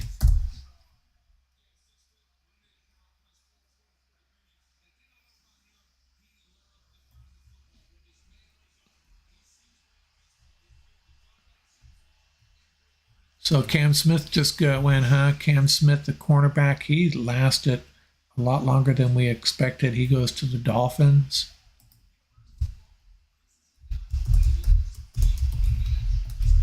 Not being consistent here in my entries. Stick to team names. It's easier. Seattle's on the clock. Man, it seems like they have every fifth pick or so, unfortunately. It's interesting how the Rams did really well against the Seahawks over the years. When Russell Wilson was there, Russell Wilson leaves and they lose 2 straight to Geno Smith.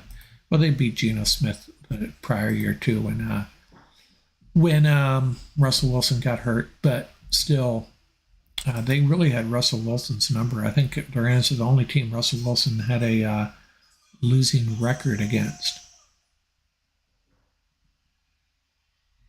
So Cam Smith comes off our board here.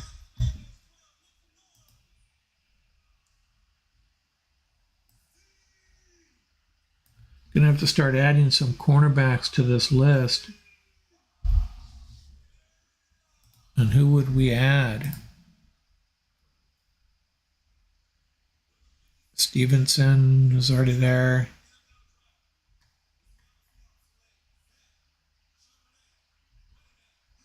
Oh, they get the running back. That's an interesting pick. I mean, I love the pick, but they have Kenneth Walker III there. They must really like him. Now, my read on Charbonnet is that he's not great at anything, but he can do a little bit of everything for you. They lost the the San Diego State running back, Rashad Penny. So they do need some depth there. I'm not as excited about Charbonnet as a lot of other people, but he's going to be a good NFL running back. I don't think he's going to be super special though.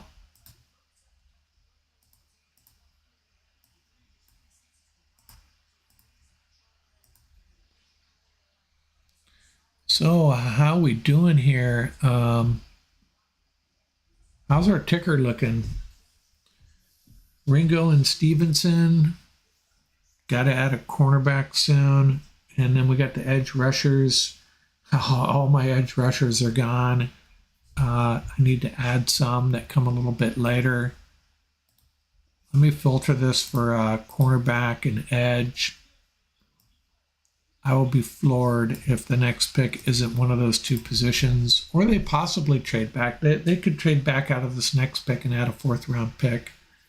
So we got Stevenson, I get edge rusher Zach Harrison out of Ohio State, Darius Rush. Now cornerbacks, there's some really good cornerbacks a little bit later. Riley Moss, Jacorian Bennett out of Maryland, and edge rushers too, KJ Henry, guys like that.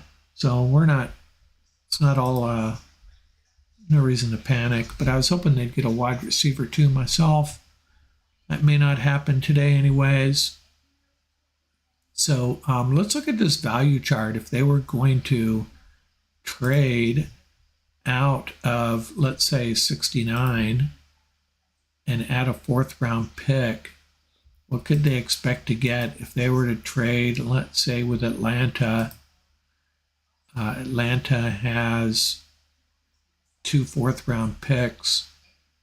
The Rams' 3rd round pick is worth $245. Atlanta has is worth 74 points. So Atlanta would have to come up with a lot more. There's been so many trades. I don't know what the situation is down here, but ideally, if they could drop, pick up this 4th round pick, or one of these, they could take both of them for that matter, and the Atlanta would still be getting the better of it. Maybe you trade the 77 for Atlanta's 4th round pick. What does Atlanta have? Something else in here?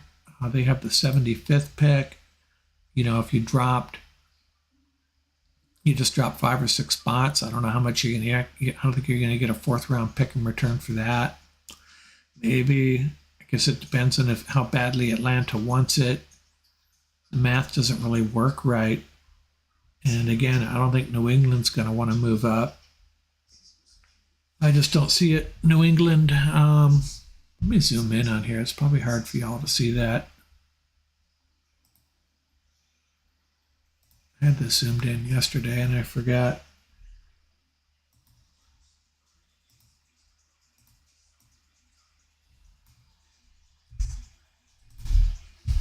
Let me help a little bit. So New England, would they move up? They have a 4th rounder worth 54 points here. Yeah, I don't know.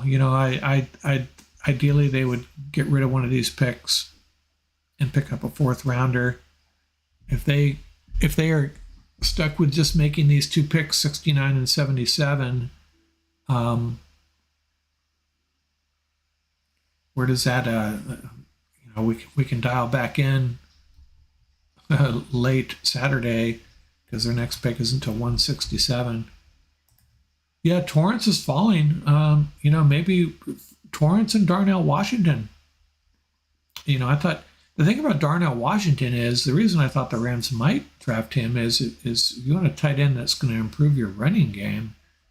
Darnell Washington, you think, would be the answer, but apparently not. Bears on the clock. I missed some picks here on this board. Cam Smith to Miami. And Zach Charbonnet. Devin Achane is still there. He's the speedster. and the Bears are on the clock. How many picks we have left here? They have 11 picks in this round. 16 more guys coming off the board. And then it's the Rams pick.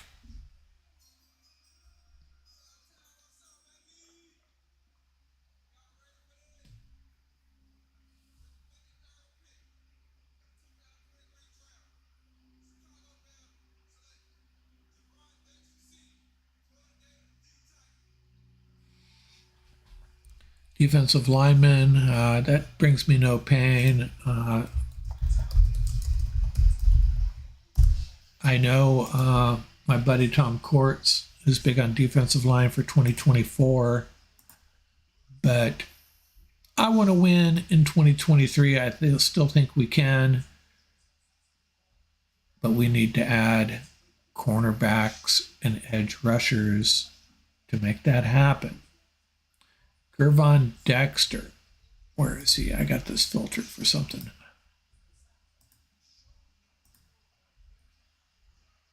There he is. Gervon Dexter goes to the Bears.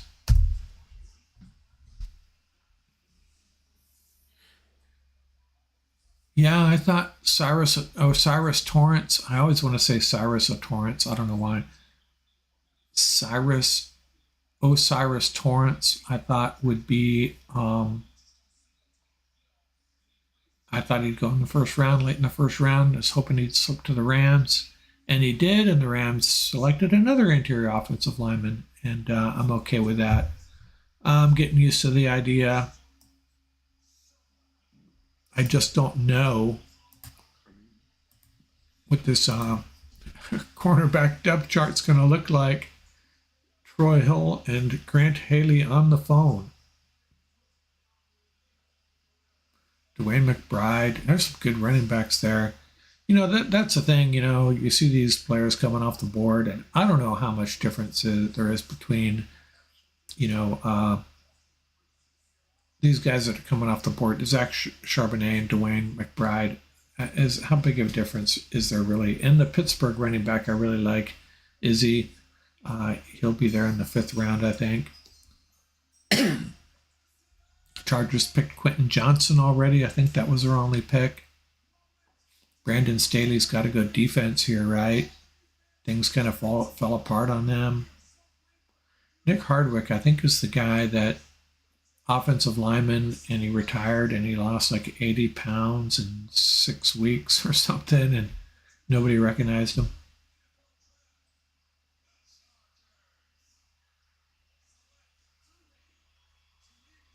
That's a guy that's on my ticker there. That kind of sucks. That's a guy that I think the Rams would be a great fit for the Rams. They have him. I've seen him. This is one of those guys that's been all over a bunch of different boards. I've seen him late first. I've seen him in the 3rd or 4th. So who knows? So he doesn't have to go far. He goes from USC to wherever the Chargers call their home. So one more guy off our ticker here.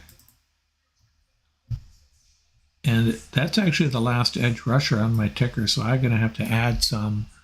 Let me look and see the guys that we might want to fall to the Rams as far as edge rushers go. We got Zach Harrison. Isaiah McGuire is a guy that I'll just add all these guys.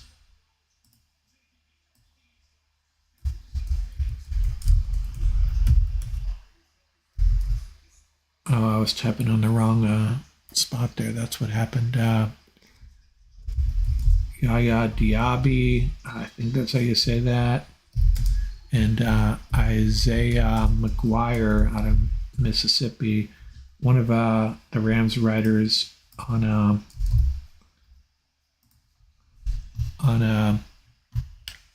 Twitter. On Twitter, Blaine was talking up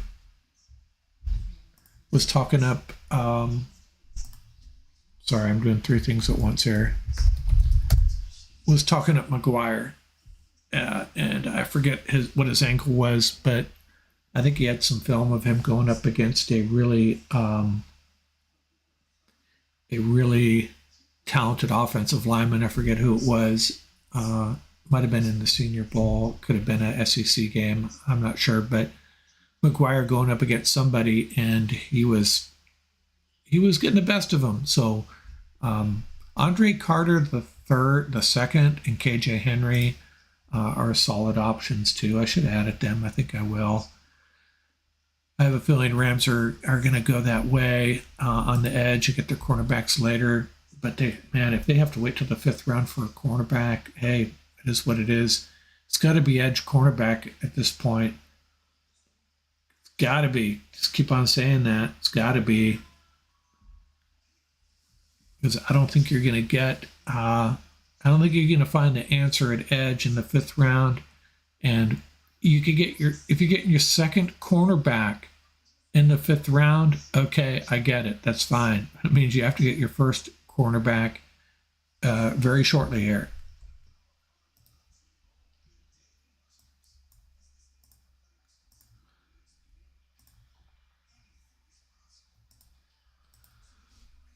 So I'll see how long we can last here.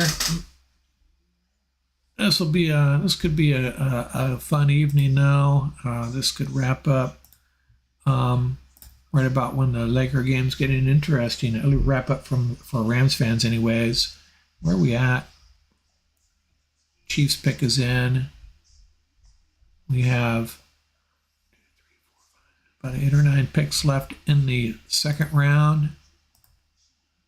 So this pick used to belong to the Chiefs. To the Lions, and it's one of those trades I had trouble tracking. Apparently, belongs to Kansas City. Then you get the Jags, Giants, Cowboys, and so on. There ain't been any other trades down here.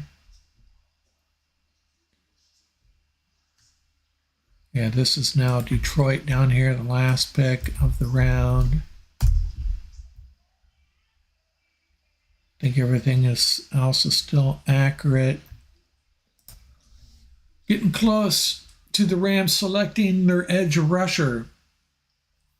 We got Zach Harrison, Yaya Diaby, Isaiah McGuire. Of those, I think I'd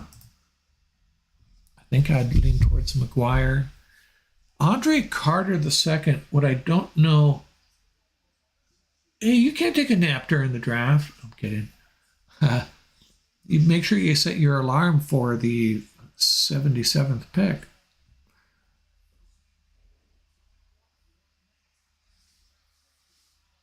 Adebawore is still there. What was I going to say? I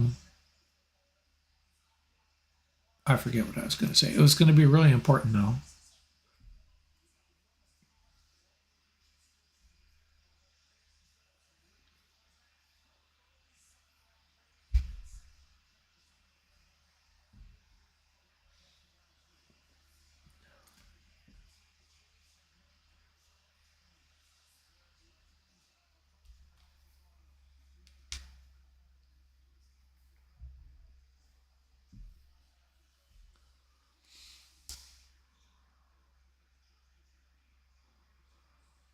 Darnell Washington's still there.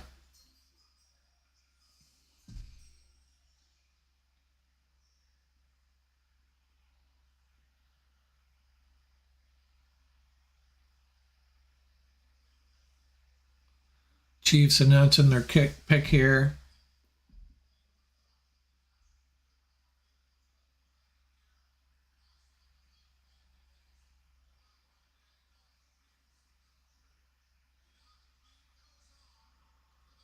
Yeah, these East Coasters watching this, at least they get to have dinner before the draft. 4 o'clock, that's just a horrible time on a Friday night. You usually go out to dinner. Not tonight.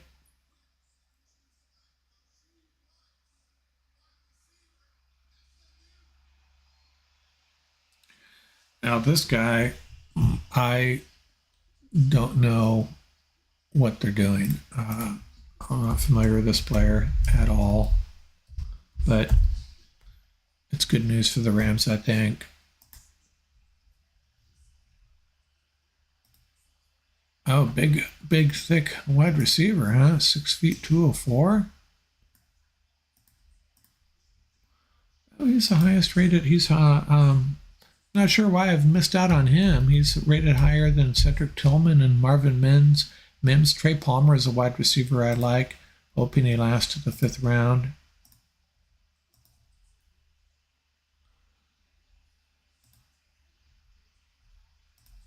Let's get this filter off.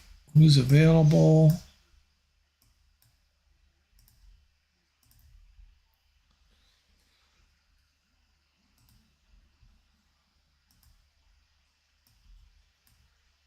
Yeah, I think I've learned about probably these top 100, 125 players.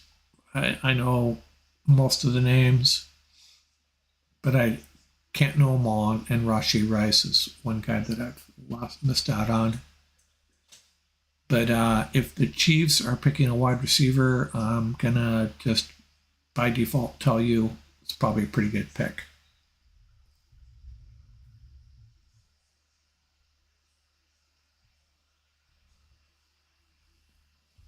Bears pick is already in. Going a little quicker here.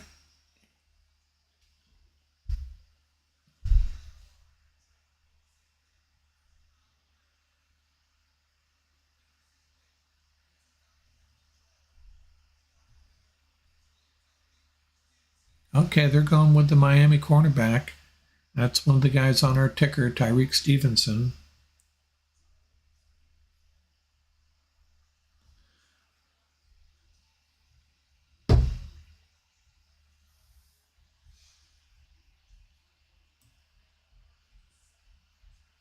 Where'd he go? Where'd you go, Tyrique? So he's going to the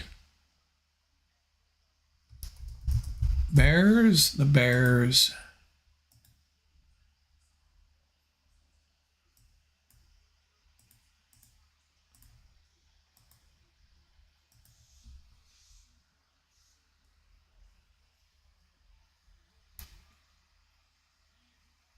Okay, the 56th pick was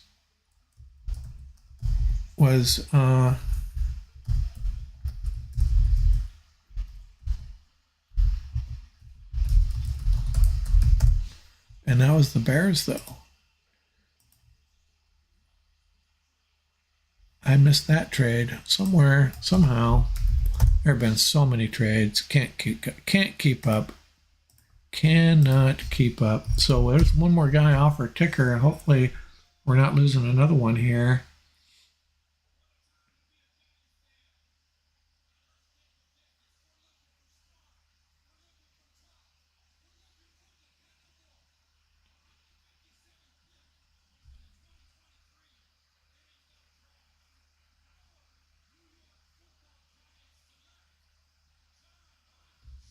So that's an interior offensive lineman that a lot of Ram fans,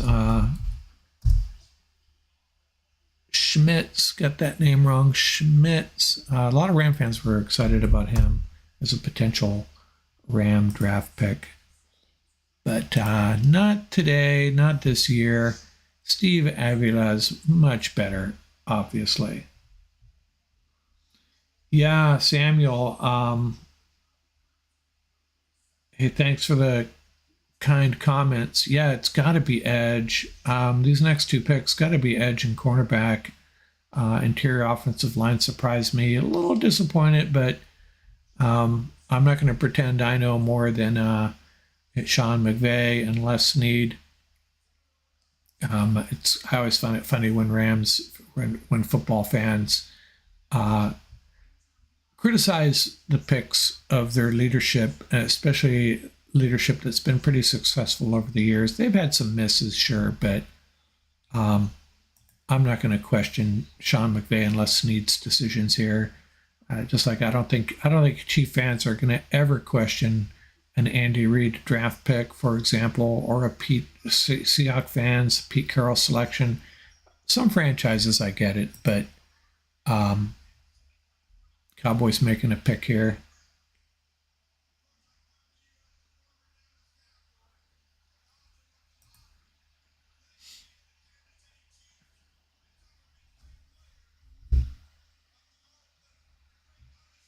My dinner is here, and I got to figure out how to get something to eat. Okay, make the pick. We get it. You're excited.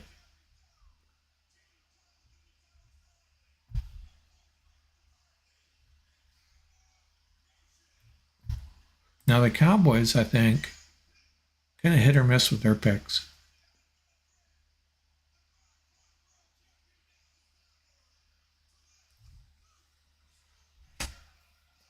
Oh, they picked the tight end who is known for his blocking. But that's not to say, you know, I don't want to pigeonhole him as strictly a blocking tight end. He's talented, but he is maybe not quite the blocker Darnell Washington, but definitely known for his blocking.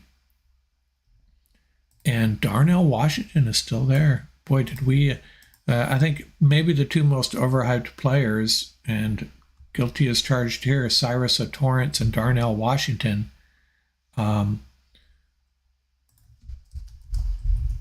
But I think that's a little early for this guy.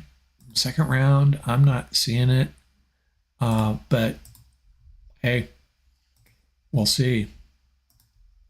I had him mocked to the Rams. If you wanted to wait on a tight end and go get one in the 5th round, I thought he might be there, as well as a guy like Zach Kuntz.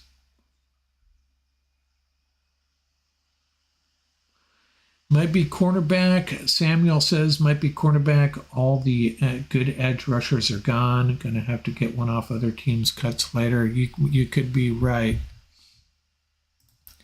If I look at, well, let's look at my ticker here. Got a couple wide receivers. There are 3 wide receivers that I liked. I think they're going to have to pass it on. It'd be pretty hilarious after all this. The Rams went offense the first 2 picks, but I do have some wide receivers listed there, and then the edge, Zach Harrison, Diaby, McGuire, and you're right, maybe you just wait till later. Darnell Washington's still there. Where are my cornerbacks go? I have no corner? Ringo, Tyreek Stevenson's gone. I got to take him off of here. And if you look at cornerbacks, who are the top cornerbacks left? Ringo, Rush, Trice, Garner, Garrett Williams coming back from an injury. So I don't know about that. And Ringo is a solid selection, but took a lot of pass interference penalties. And I'm not advocating any of these selections. I'm just listing the top guys on my board at this position. The ones I'm a little familiar with are Moss, and a little bit later, Caillou, Blue Kelly, Eli Ricks. He's really dropped on a lot of boards. He was ranked much higher, I'm sure of it. And did I mention Caillou, Blue Kelly of Stanford? I think he's a 4-year starter, and people like to say he was the only good player on that Stanford team. That's kind of mean.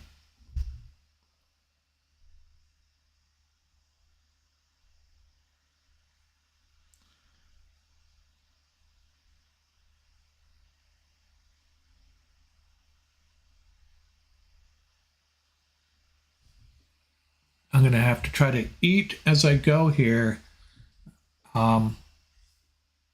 It's dinner time. I don't know what to tell you.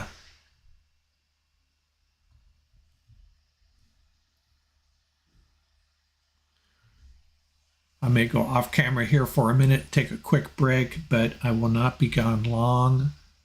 I have listed here the top guys on the board.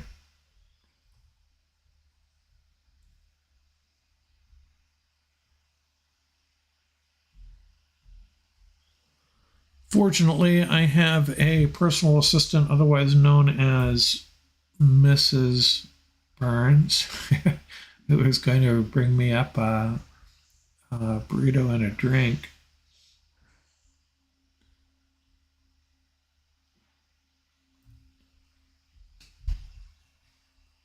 How many picks away are we here? We're on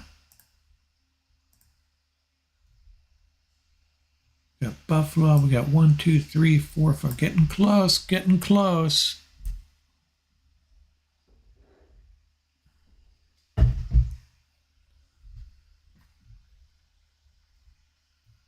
Back in 1 second, gents. Back in 1 second. Chat away here. So we all thinking cornerback for sure this next pick? That's what I'm thinking. Back in a second.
I'm back, and I missed 2 guys that I had potential Ram draft picks. By the way, can you hear me okay? Okay, yeah, no kidding. I'm gonna try to take some bites here as we go. But Torrance finally goes, as does DJ Turner, who might be the fast. I think the 2 fastest guys in this draft, if I am not mistaken, is Devin Achane and DJ Turner. Achane, the running back, Texas A&M, I think. And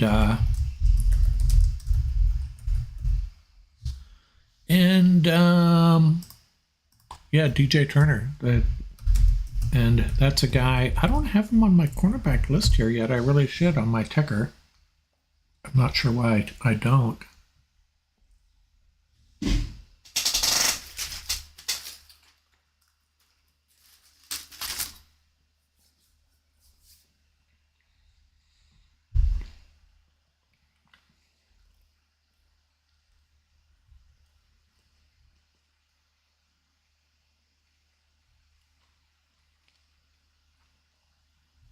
So let's see, did I miss a pick? The Jags. Now, Adebawore would be an interesting pick.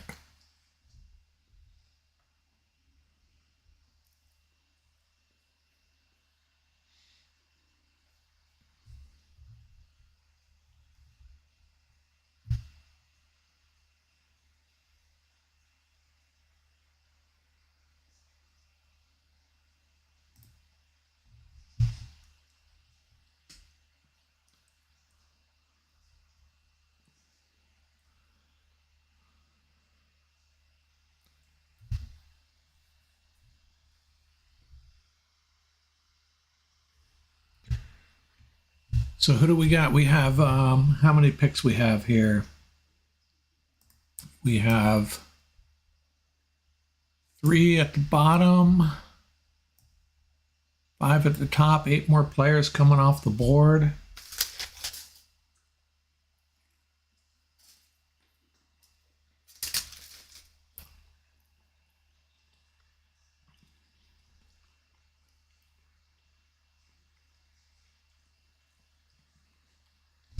If it's a cornerback, who is it? Ringo, Rush, Trice, Garner, Garrett Williams, like I said, might not play this year. Riley Moss. I don't know anything about Terrell Smith. Pretty big cornerback though, 6 feet, 204.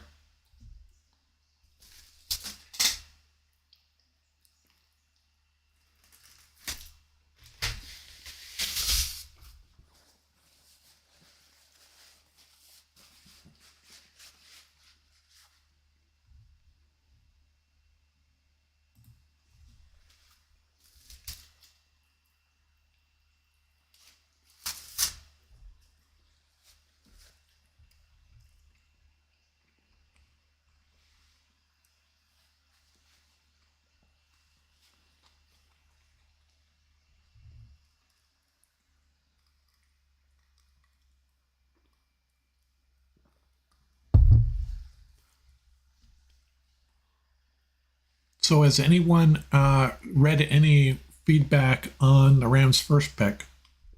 How's that going over? Anyone know?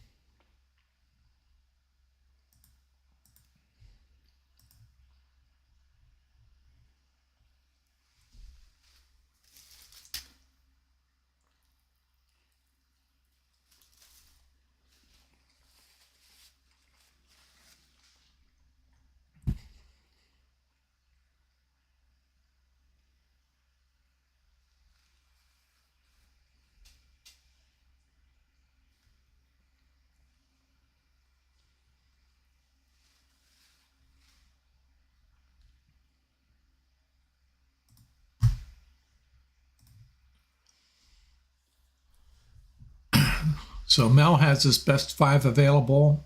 Trenton Simpson, inside linebacker. Drew Sanders, another inside linebacker. Oh, missed it. I believe the third was Darnell Washington. How would you feel about the Rams taking Darnell Washington? Now that would be exciting to add if Avila's as good as they're making him out to be, and then you add a beast like Darnell Washington. Go ahead, Seattle. Add a bunch of skill guys on defense there.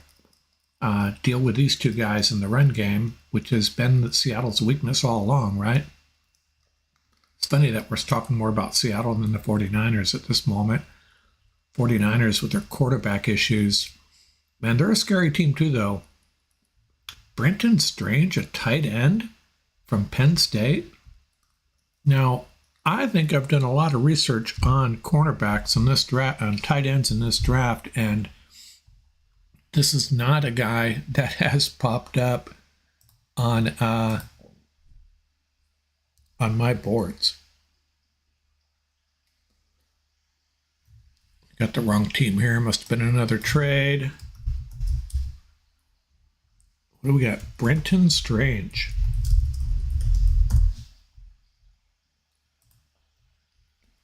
What do we know about Brenton Strange? Where does he fall in this? I'm sorry, I'm not familiar with this player at all. I guess it's not too bad. I think I've just jumped over him. Washington, Kuntz, Kraft. I know about Davis Allen and Latu. Payne Durham. Interesting. But hey, interesting pick. Oh, doing this filter backwards.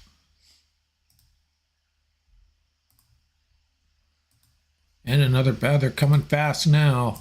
That makes it a lot more fun. Who do we got? This is the Texans.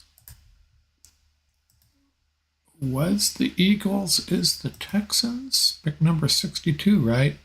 It's like every pick has changed hands. Now, Juice Scruggs is a guy I had the Rams mock to the Rams, but not in the second round. But that's good for the Rams.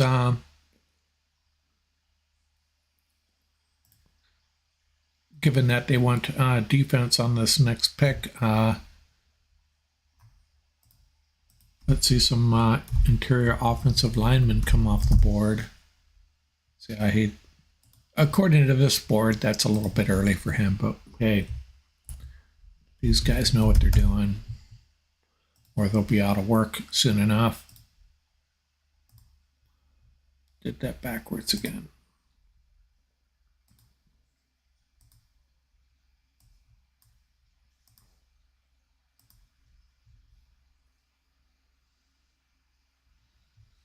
Blue Moon and pot pie. I keep a pot pie in the freezer. Marie Callender's turkey or chicken. I'm not even sure. We always have one, and it's kind of like our emergency dinner. We're like, we don't want to make dinner. Can't figure out what to have, and my wife will go do her thing, and I'll have a pot pie. Good choice.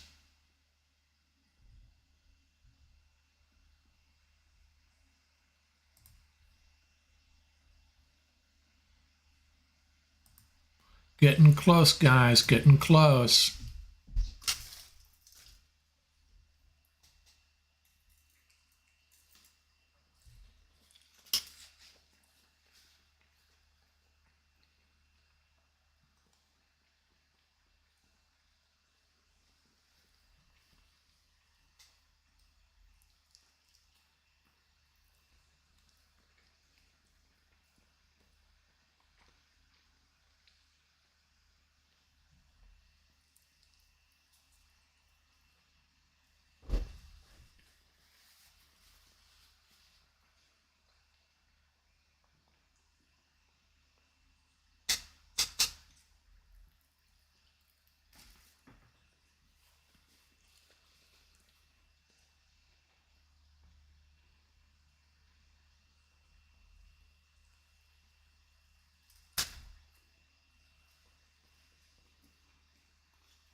Anybody just joining? I'm going quiet here because I'm trying to sneak in a dinner here. I'm a early dinner person, usually around 5:15. So this is I don't want to get hangry. May get angry depending on what happens here. Let's see, I missed a pick, I think.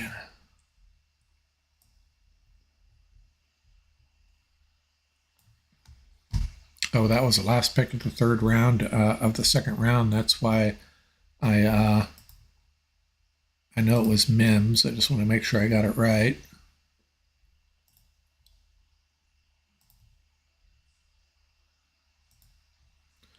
Is that Mims to it wasn't Detroit though, right?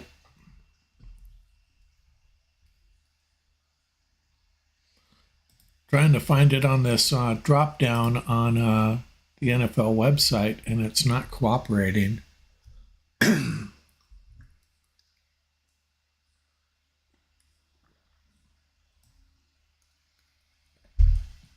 Marvin Mims, wide receiver to the Broncos. So that was Denver, not Detroit. Last three picks all changed hands.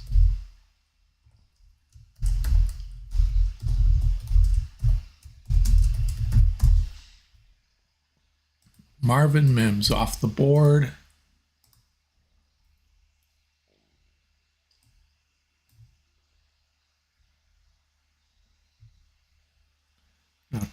Torrance was selected. He was selected by I have not been doing a good job of keeping up.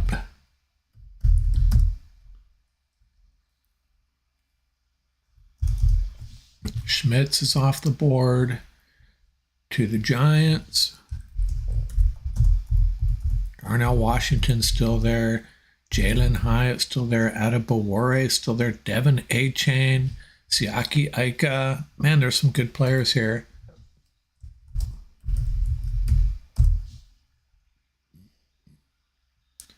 And I know I missed. I think I still have Mims on here somewhere. I'll get it caught up. Getting close to the Rams pick here.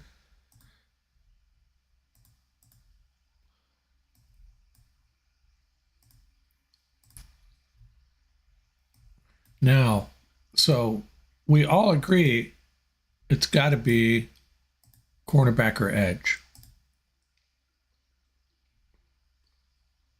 And maybe you're right. Maybe we need to go cornerback here if the value is not there at edge.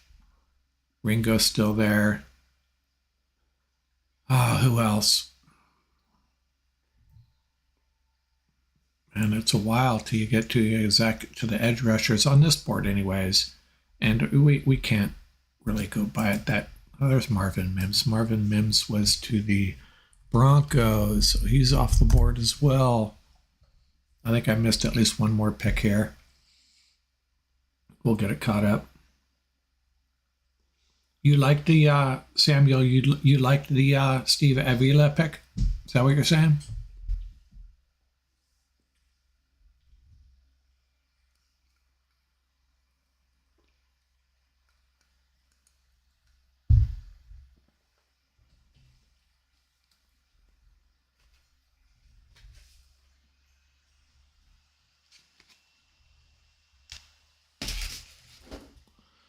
So what do we have here? We are on to the third round. The Rams have 2 of the next 14 picks. And I want to see them make 2 picks, obviously, but they don't pick up a fourth round pick. If they don't make a trade out of this spot, the only way they get into the 4th round is by packaging several later picks or potentially a 2024 pick.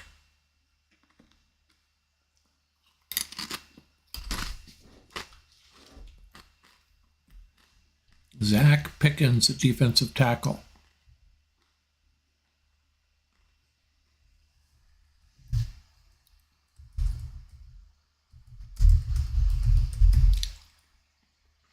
Interesting way to spell the name. So Darnell Washington has back issues. He's a big guy. I could see where back issues could be a problem. And, at the NFL level, a minor back issue could be a big issue.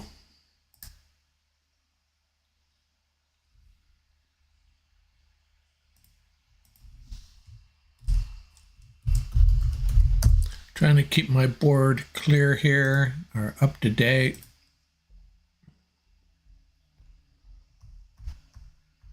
I have another window open here you can't see where I'm trying to track these picks on the NFL website.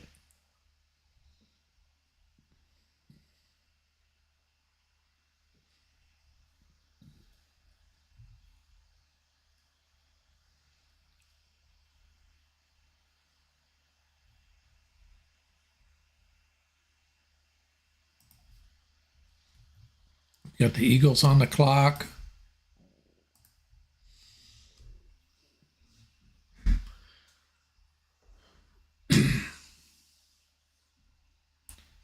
Adebawore, they call him a defensive tackle, but I think, if I'm not mistaken, he's a defensive tackle that can get to the quarterback.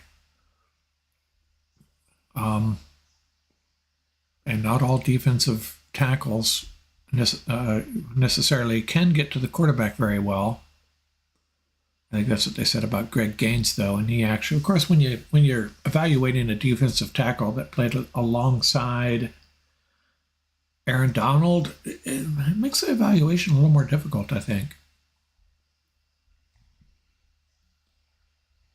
4 more guys off the board. Now, as the way this draft is breaking out, you're thinking cornerback,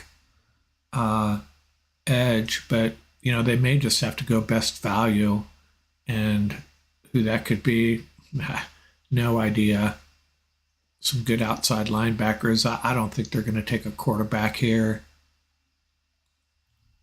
I'm just reading off the top of this board here. Who's at the top of the board?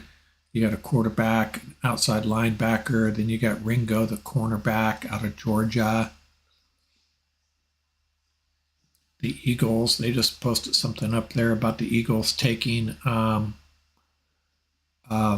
Georgia defenders with 3 of their last 4 top 2-round picks or something like that. Got the wrong team here. The Eagles have back-to-back picks here. What are the chances they take another Georgia defender here? What are the chances they take Ringo here?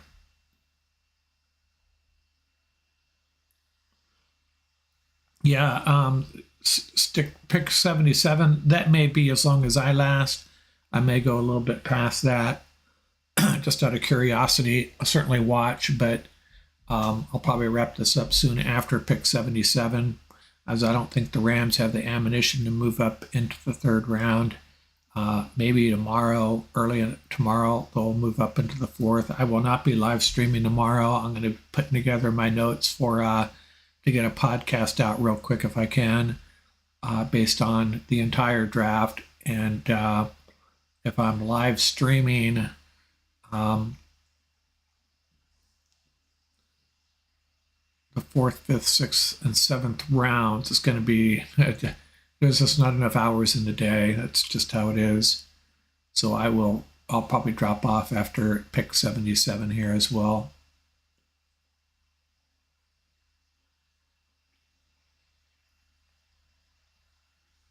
Okay, come on, Philadelphia. Let's speed it up here. Just run both picks up there. Maybe they're waiting to see if someone wants to trade up. You can let the clock run out when you got back-to-back picks, right? Remember that happened a few years back? It's been a while, actually, maybe 10 or 15 years, where I think it was the Vikings let the clock run out on them, and a lot of folks thought they did it on purpose because of the way the salaries were slotted for positions and such. And they let someone else pick. Someone else ran up a pick, and then they made the argument that, well, our 7th pick was really the 8th pick because the other team drafted in front of us. It was something like that. It was pretty crazy, and a lot of people thought that they were just being dimwits. But I think it was intentional. I could be wrong there. I could be getting it completely wrong, but that's how I remember it. Now, they had DeJuan Jones up there, offensive tackle, and he's a guy, the guy is just gigantic. It's like 375 pounds, and I just don't see how that would work in the Rams offense. Not that they would pick another offensive lineman, but I did see people mocking him to the Rams. Yeah, I agree, Sam. Less need. Some of these GMs try to be the smartest guy in the room, and they make these head-scratching picks. I think Bill Belichick has done that. I think Pete Carroll has done that. I think the Cowboys, I hesitate to call Jerry Jones a GM. I know technically he is, but some of these guys, I think they just make these weird picks just to make a weird pick. Tyler Steen, an offensive tackle, so that's good for the Rams. So he joins all those guys from Georgia down there in Philadelphia.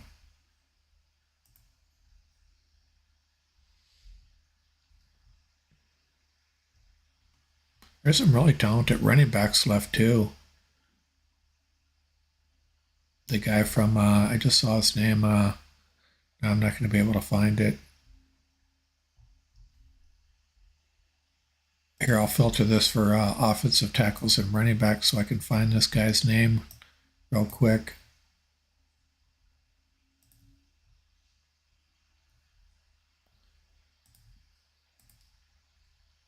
The Tyjae Spears out of Tulane. He's the guy that just destroyed USC. And then who did we just see go off the board? Steen went to the Eagles. And they took the safety, Sidney Brown, out of Illinois. That's a solid pick. Third round safety, sure. Keep on doing this backwards. I have to do it twice. I used to be an Excel wizard. At least I thought I was, but I don't use it as much as I used to day to day. So I've gotten a little bit. I just know the basic stuff. Back in the day, I would have wrote a macro. I could just click a button and run this, filter it however I want. But, well, based on my list here, oh, I thought I was at the top of the sheet there.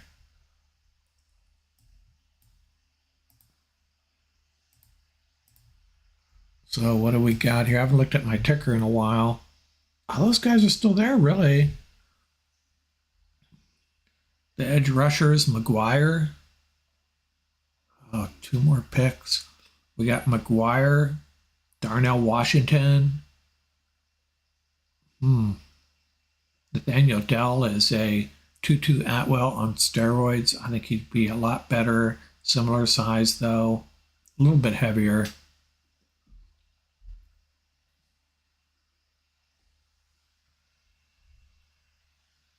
The Broncos pick is in.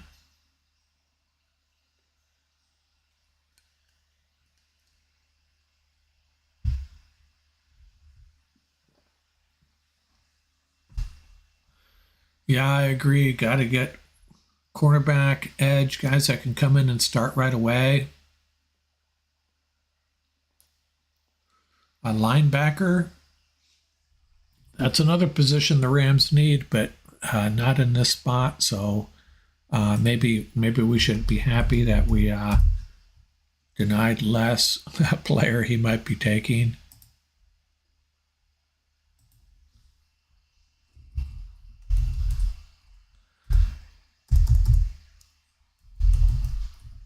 Oh man, I can't type right now.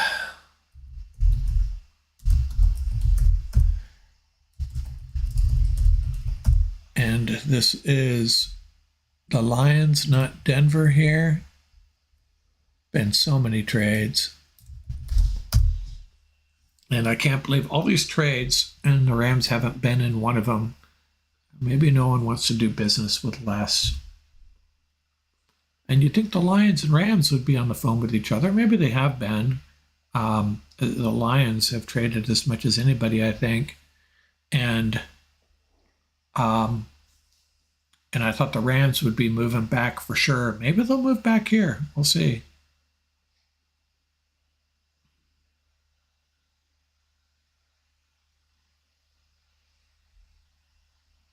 Are you saying you're watching the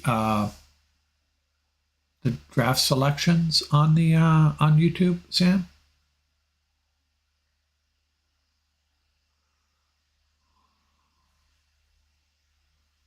Lions and then the Rams.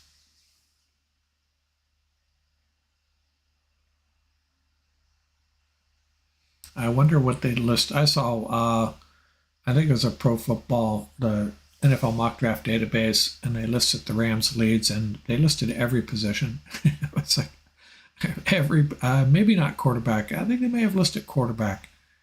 Every position, which I don't think that's fair. I think right now this year, I mean, if you're going to list needs, list the most important needs, not, every possible position. I understand the argument, but if you're going to list the needs, list the ones that maybe the top 4 or 5, which in my mind would be cornerback, edge,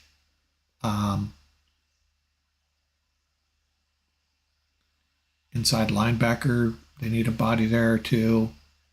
I guess you could say interior offensive line. I'm just talking about the biggest needs, but to me, cornerback and edge stand out like a sore thumb if you look at their depth chart.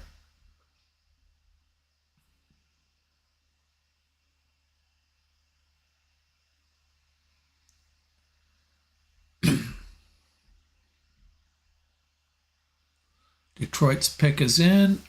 Who is it? And then we go back to the Rams for their second of 11 picks potentially. Now, my predictions, I don't know if I haven't shared them tonight. My predictions were they will not they will not move up from 36. So I'm going to give myself green on that one. I thought I had something here about they will draft a pass rusher with one of their top 2 picks. I gave myself a little bit of wiggle room if they drafted someone like Tommy, the guy from Northwestern. I would take a yes for that one there. But if they draft a cornerback in this spot, then I would have gotten this one wrong, and I guaranteed it. So we'll see what happens. Those other predictions really went out on a limb on a couple of these, but I really thought one of these first 2 picks would be edge because cornerback is deeper. The edge rushers are, I think the better players are it's a little more top heavy on the edge side than it is cornerback, I think. So to look good here, they need to draft. For me to look good, they need to draft an edge rusher with this next pick, but it could very well be a cornerback. Find out soon enough. Beautiful downtown Kansas City, I assume.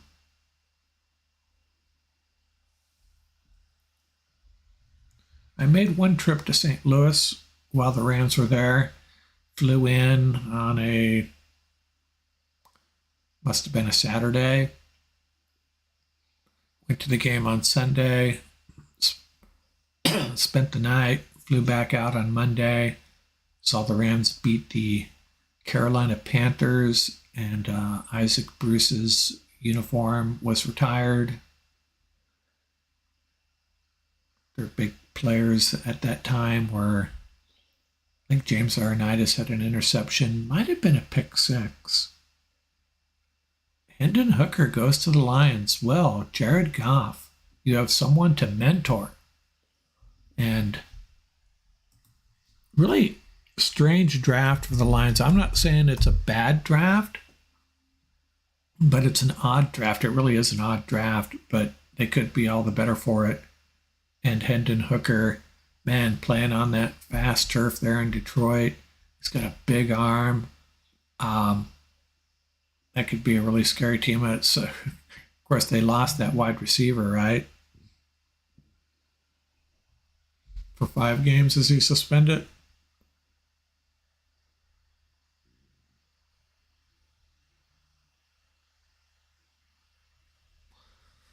Rams on the clock. I just got a text of the phone call, those cool phone calls players make. I'll look at that in a second. McVay calling Steve Avila. Rams on the clock. Who do we got?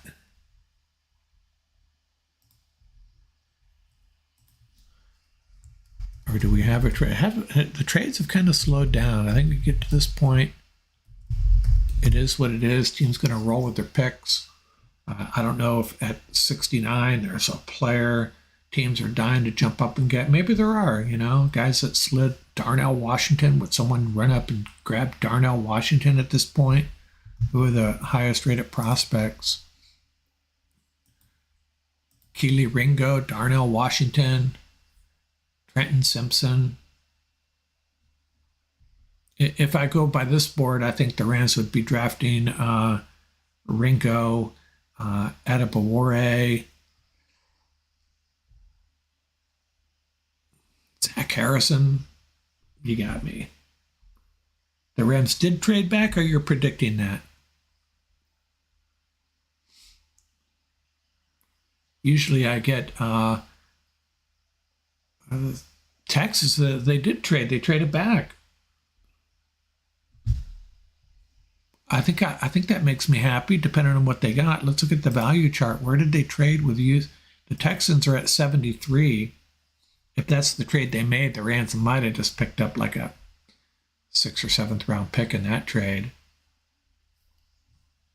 Hopefully that's only as far as they traded. I don't even know if this order is correct anymore, because there's been so many trades. But if the Texans are coming up here to make a pick, and if that's the pick the Rams are getting, you're looking at maybe a 5th round pick in return. See if we can find the trade details. They haven't been very good on ESPN here, sharing those, sharing trade details. If someone here has let me know. I'm assuming the Rams are dropping back to this 73 spot.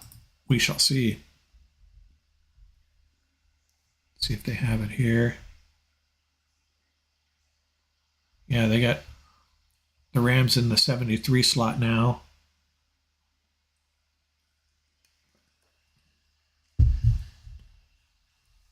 So the Rams will be making 12 picks. And now, they only dropped a few spots, but maybe they're in a position to get better value as far as if they're going to take an edge.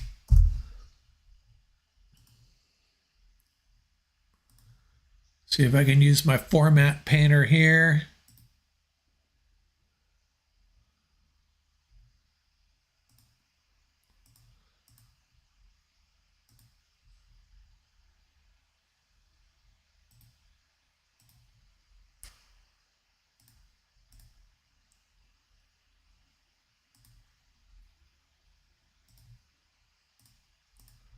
So the Rams were at 73 and 77, but we do not know. They came up and got Tank Dell, Nathaniel Dell, and he is he's one of those lightning in a bottle guys. Tank Dell is easier. You're going to know him as Tank Dell soon enough.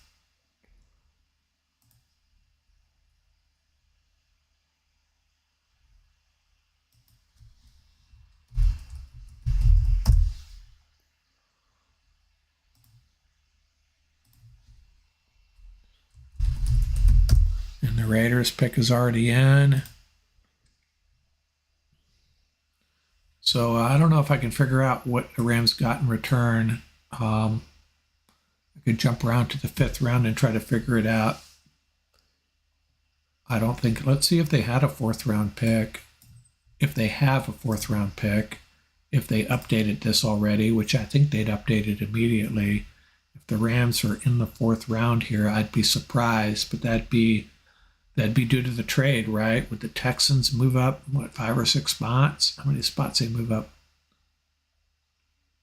4 spots and give up a 4th rounder?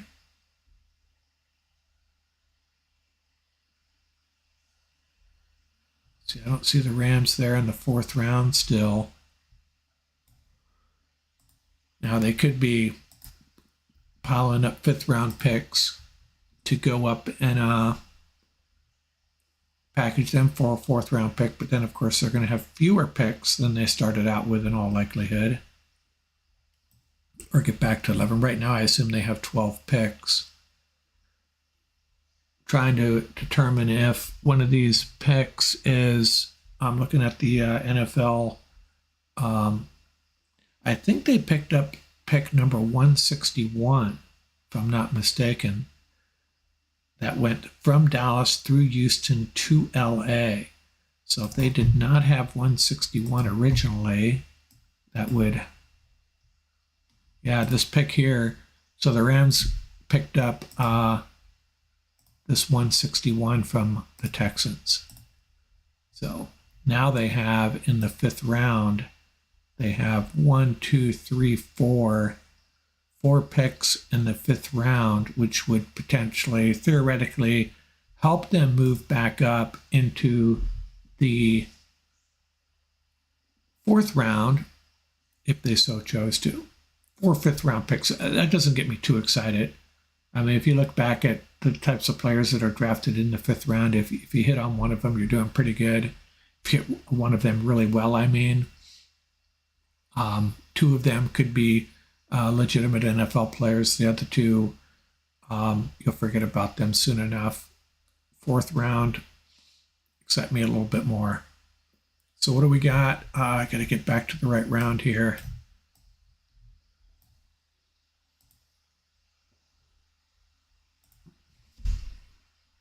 Kendre Miller, the running back out of TCU.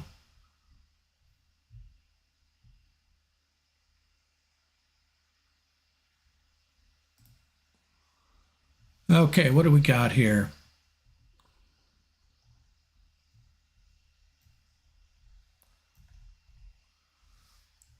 Byron Young.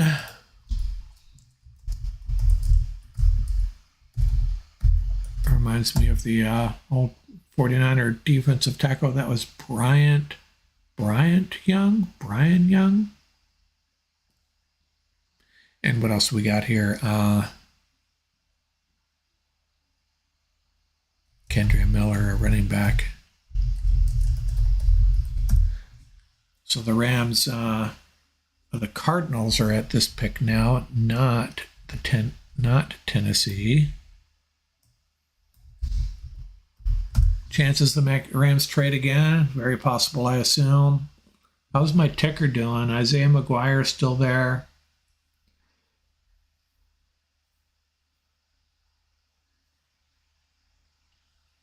Nathaniel Dell is gone. I got to update this big time, I guess.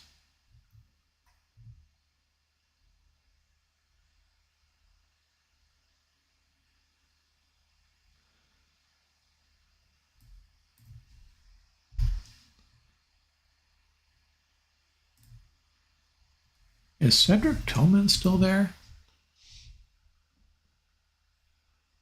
That's a guy I thought the Rams might be interested in. So what we have here, do the Rams try to trade out of here and finally get that 4th round pick? Because now they could potentially package a 3rd and a 5th for a couple of 4ths, something like that? I'd be okay with that. Like I say, 4 5th-round picks. That's cool, I guess. Whatever. You can get good players in the 5th round, but your hit rate starts to slip. It is draft capital, though. I don't mean to suggest that 5th-round picks are meaningless, but I don't know if I would drop 5 spots to pick up a 5th rounder, unless, there's 4 or 5 players I'd be happy with, and we'll find out here in a second. Isaiah McGuire might be my pick at this point. Ringo. I might go McGuire and get the cornerback a few spots lower. I think Ringo is a higher rated prospect, but we're talking about my predictions here. I said they're going to draft a pass rusher with the first 2 picks, and I guaranteed it. So my street cred's on the line here.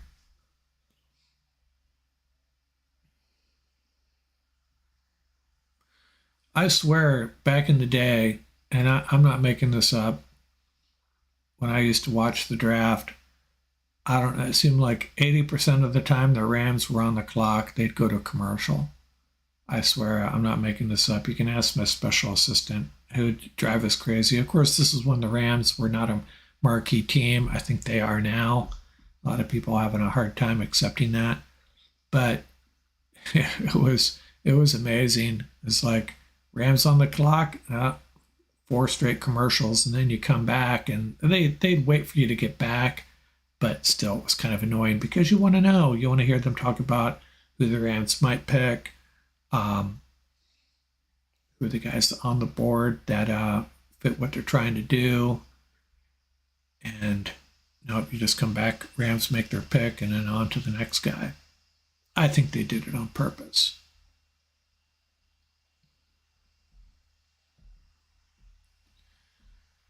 Okay. We still don't know the Cardinals pick. That's right.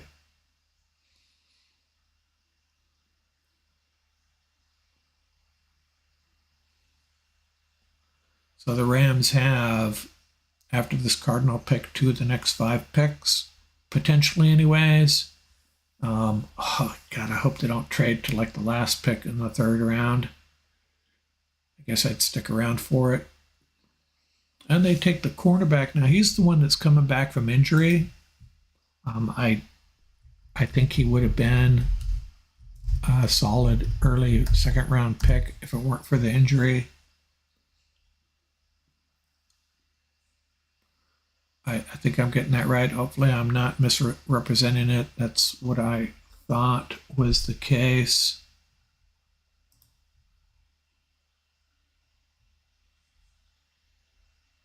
Got new leadership there in Arizona, trying to get it right now. Clark Phillips III, the cornerback out of Utah. He's a good one. There are a lot of good cornerbacks left. There really are.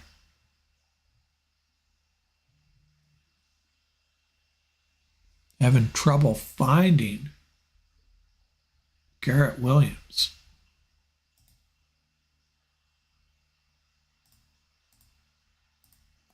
Sometimes it's just me. It's probably right there the whole time. Did the Rams trade back again? Oh, jeez. Oh, well, here we go. I'm going to use my format painter again. I'm getting good with this stuff.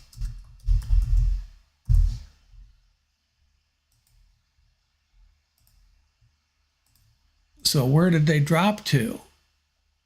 Again, this could be incorrect here because there has been so many trades. I don't know. So the Giants took Jalen Hyatt, and that's a guy I had mocked to the Rams. I think he's a guy that stretches defense, gets vertical really fast.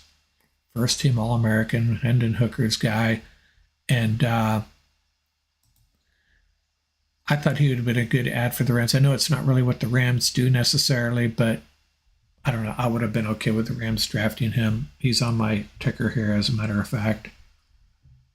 So what did the Rams get in return? I figured out the Texans trade with no help from ESPN. I'm hearing they're getting number 89 and 128. So they get 89. So they've added 2 picks in these last 2 trades. 128. Okay, so they got into the 4th round. They did it. Congratulations, Les Snead. I like it. I agree, Samuel. I like it a lot, and I've been saying all along, the Rams have to do whatever they can to get into the, what am I doing here? To get into the 4th round, and they've done it. And if you go to the card here, do this in a second, 128 and 89 on the value card. 128 and 89. It's 145. 145 and 44. It's 189. And they give up a pick in here somewhere. So technically it could have got a little bit more, but this is not exact science. It could have been the Rams that wanted to get out of there. So I'm okay with that. So essentially what they've done is slid down in the 3rd round significantly now, though. But they've added a 5th rounder and a 4th rounder. What's fun about there's Cedric Tillman. There's a guy I was just asking about, that another guy that I thought would be a potential fit for the Rams, or shouldn't even say that, just be a good wide receiver. I say a fit. What do I know? He's an NFL wide receiver that should end up being pretty good. And I don't know where he is on here.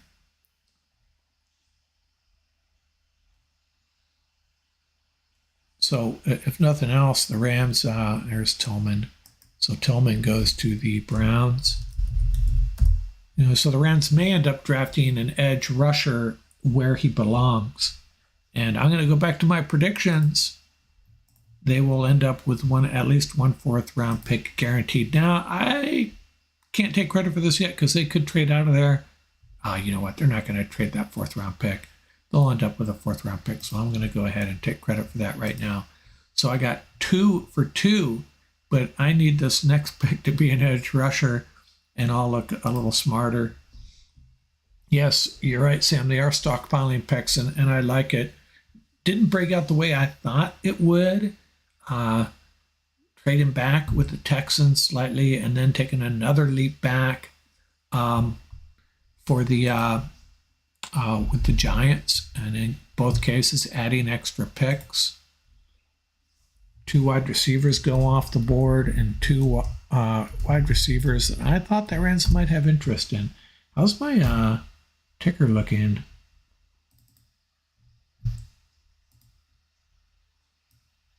Not too good here. The wide receiver is going to have to wait, I think.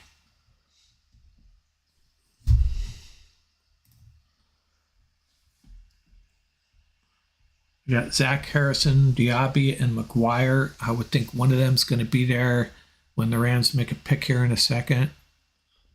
We got the Falcons, Patriots, and Rams. Boy, that 77th pick has traded hands. Went from New England to Miami to LA.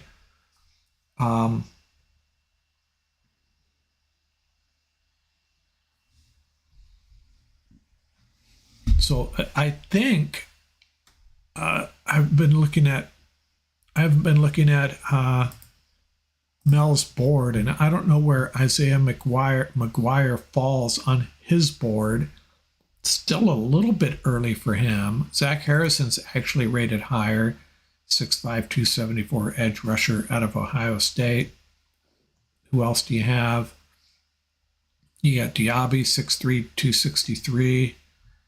And then you got McGuire, 6'4", 274. So they all got that prototypical edge size. Pickens is gone. Where did he go? Wasn't he like one of the first picks of this? Yeah, number 64. He went to the Bears.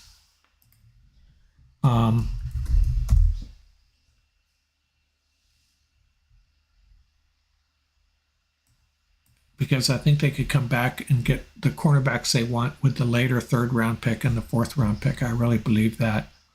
So I'm really thinking they go edge at 77. If there's an edge rusher they really like. And then there's Darnell Washington, there's Devin Achane, some really exciting difference makers. Oh, wow. I don't know if I'd want that job being general manager of a Rams team. It's like walking into a candy store and your parents tell you, you can spend $1. I don't know. Falcons pick is in, but we don't know what it is.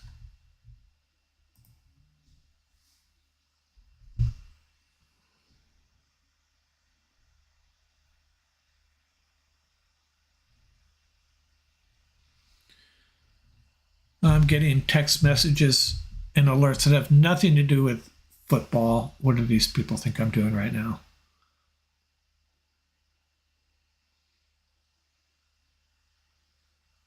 Here comes the Falcons pick.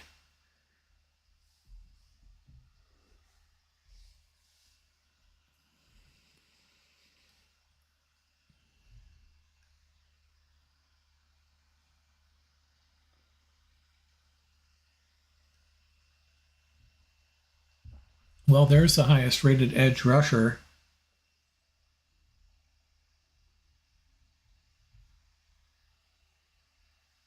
Yeah, exactly, Sam. Am I right? Did that used to happen a lot?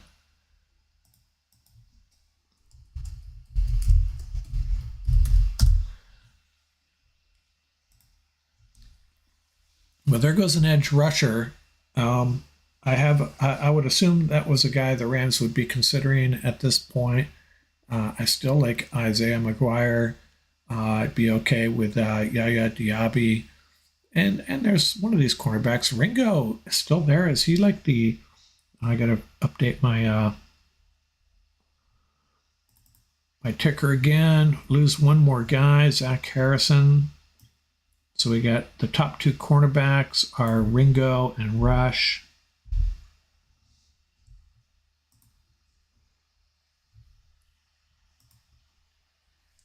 Edge rushers Diaby and McGuire.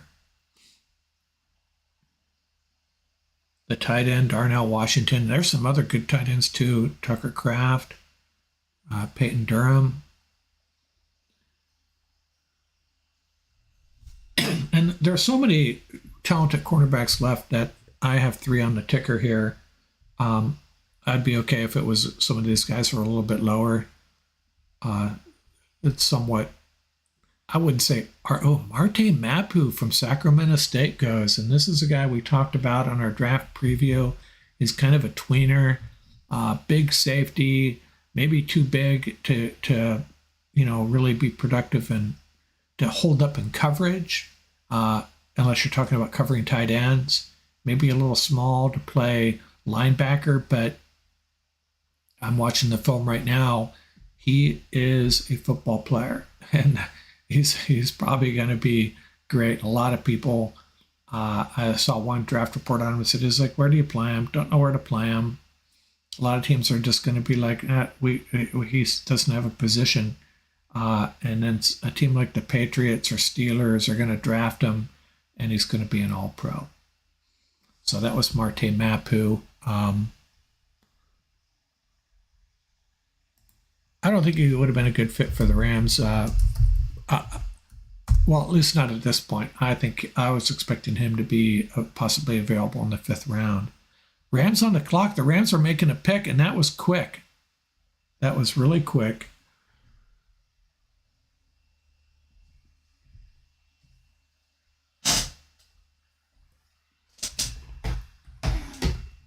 Byron Young. I thought someone already picked up Byron Young.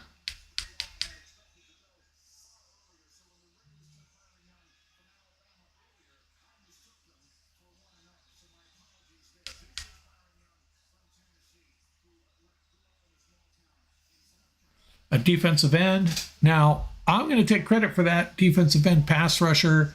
Sounds more linebacker. Make up your minds. What is he? Is he a pass rusher?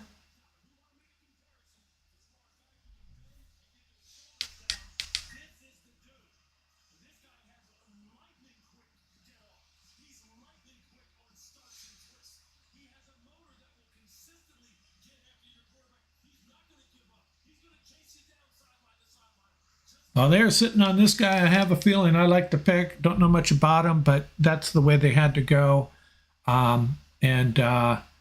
To the Byron Young, Las Vegas did.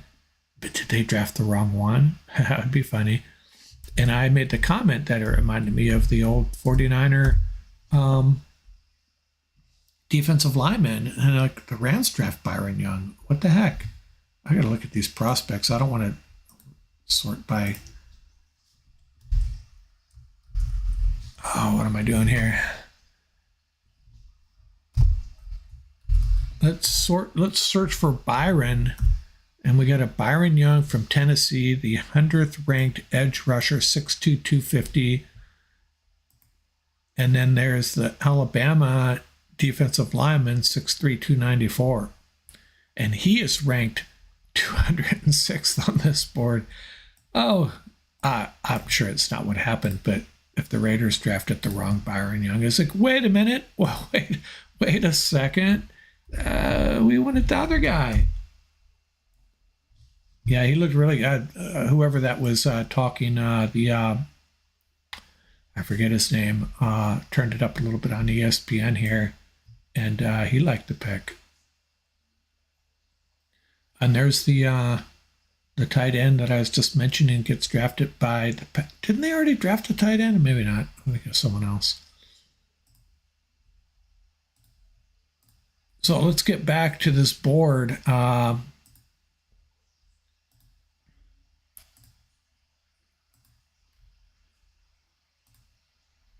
Now we know what the Rams are doing with this next pick, right? It's got to be cornerback, right? I know how to find Byron Young. Oh, what'd I do? I sorted it. So I got the prospect, the title page down here at the bottom. So there's the wide receiver I was talking about. I'm all over the place here. Let me get caught up. The Rams picked Byron Young. The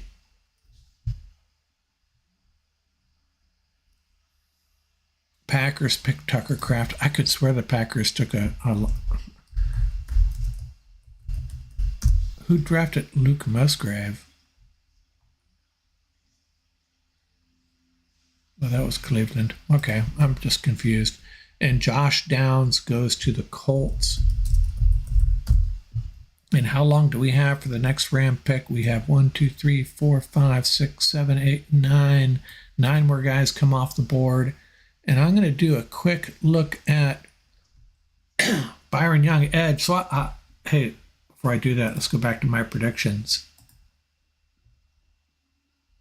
They'll draft a pass rusher with one of their top 2 picks, who's looking like a genius tonight. Hey, Sam, thanks a lot. Yeah, we'll be dropping a podcast. It might be as early as Sunday morning. Get off schedule a little bit here. Thanks for joining. I really appreciate it. And hey, if you ever want to be a guest on one of our shows, podcast or YouTube, send me an email. I'll be happy. I like having Ram fans on. Just shoot the bull about our Los Angeles Rams. Okay, what do we got here? What was I doing? I was going to look up the report on Byron Young.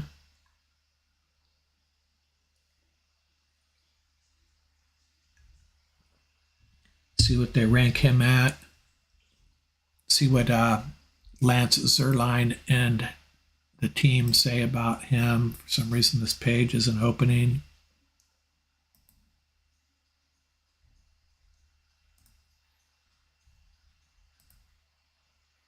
Here we go.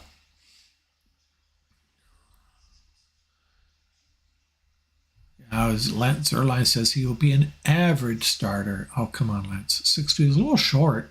6'2", 250.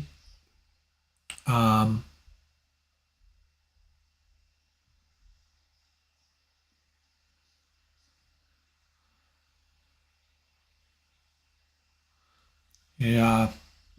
It's not a football for 2 years working at a Dollar General.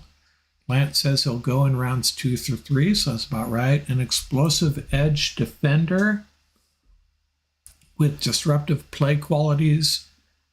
Still in the process of learning how to play his position. His rush hands lack skill and he's missing go-to counters, but that could be coachable for him. He creates chaos when using his twitchy first step to slant and twist. This credit goes to NFL.com, by the way.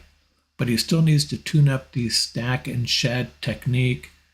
He will be a 25-year-old rookie with a lack of polish for his age, which could be a deterrent. I don't find that a deterrent. You know, most of these guys play for 4 or 5 years. He has a fully fueled motor and strong desire to make plays on the other side of the line of scrimmage. Give him a shot to become a capable pro. Okay. So the Rams address one obvious need, edge. They bulk up on the interior offensive line. They add 2 picks, one in the 4th, one in the 5th. And they have another pick here tonight. We would hope so anyways. If I missed anything after the last pick I have here is Josh Downs. I think I've missed a few. Oh, Steelers still on the clock? What the heck? Or did they trade out of here?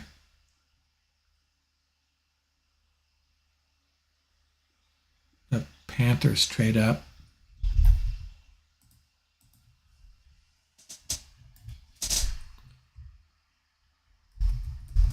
It's funny, the 2 guys the Rams drafted, so we spent all this time on mock drafts, having fun with that, picking players, figuring out what the Rams are going to do.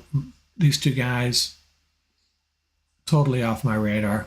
Totally off my radar. DJ Johnson goes in the 3rd round, and this is a guy I talked about on a few mock drafts as being a really versatile player, can play the edge, can play inside.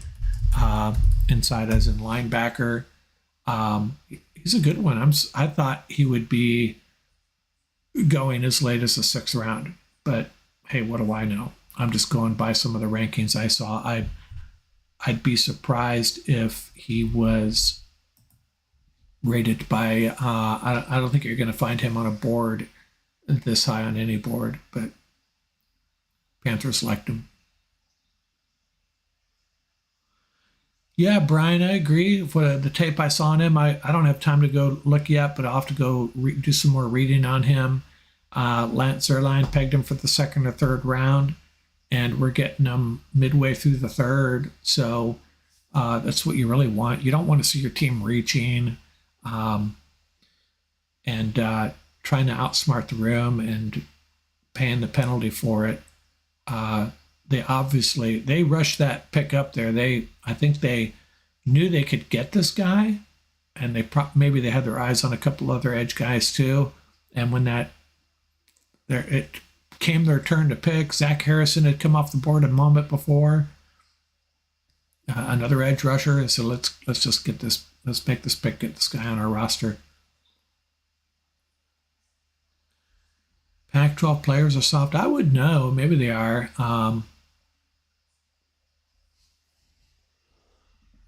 I wouldn't say that in a room full of Pac-12 players, but you could be right.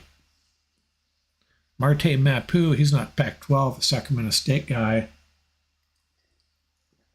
He could play in any conference, no matter how tough it is.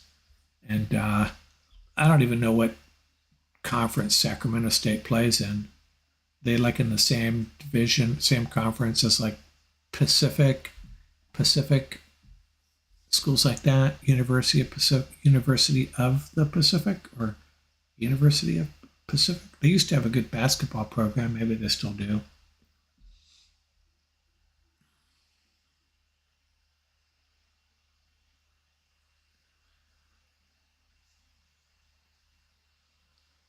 So DJ Johnson, the edge rusher from Oregon, goes. Carolina's pick is in, and we're getting there. I'm going to quit updating the other sheet. We'll just wait till the Rams pick comes up, and we'll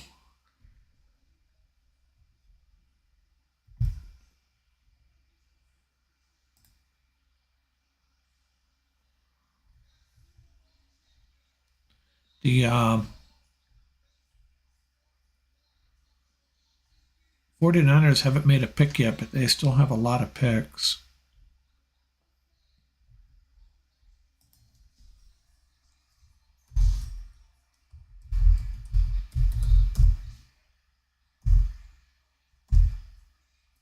There's DJ Johnson, so yeah, 157th player. I guess you fall in love with a player and you don't know if other teams are falling. What did I already discuss our trade downs in terms of what we received in return? So the first pick, we were at 69 and we traded down a few spots. I think it was I forget who we traded with. And then we traded back from there one more time with the Giants to get back to 89. And in the process of doing that, we added this 128th pick in the 4th round and the 161st, I think it was. So, yeah, we traded with Houston and then the Giants. And the Houston trade, we added the 5th round pick. And with the Giants trade, we added the 4th round pick. I think I got that right. So we went from 11 picks to 13 picks. We basically dropped, 20 spots? We dropped 20 spots in the 3rd round. There goes Tyjae Spears. We dropped 20 spots in the 3rd round and added the 128th pick and the 161st pick. And I'm happy with that. I was surprised with the first pick, but he looks like the real deal, Steve Avila. And then Byron Young, the second Byron Young, was not on my radar as an edge rusher, but that's about where he should go, and that's where he went, and that's what the Rams need. So I'm happy with that. A little short for a edge rusher, 6'2", but that's not a showstopper.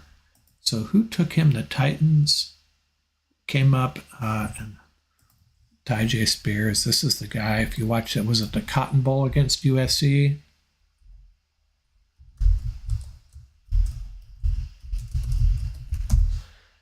He was pretty unbelievable.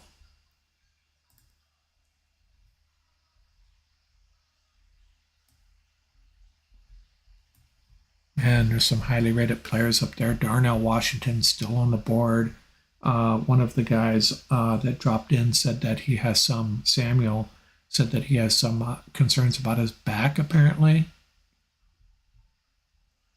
Jalen Hyatt, he was drafted by the Giants.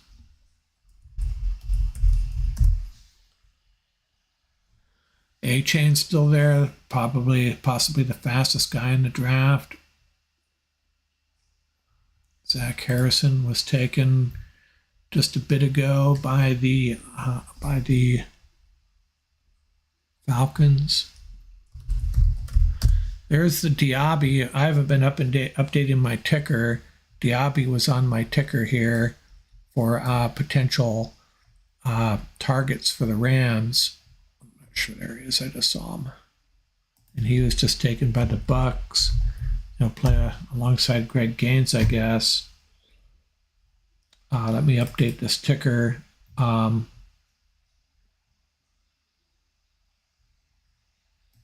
McGuire is still there. Now, Josh Downs, I think he was taken.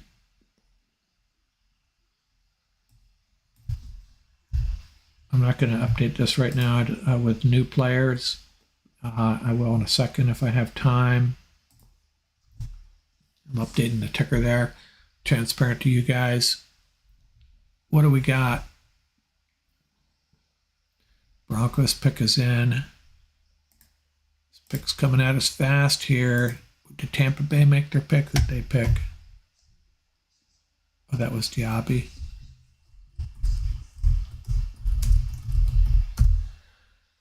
And this pick, it used to be Seattle, and now it's Denver. So many trades. I don't know if there was I don't know if I've seen a draft with this many trades.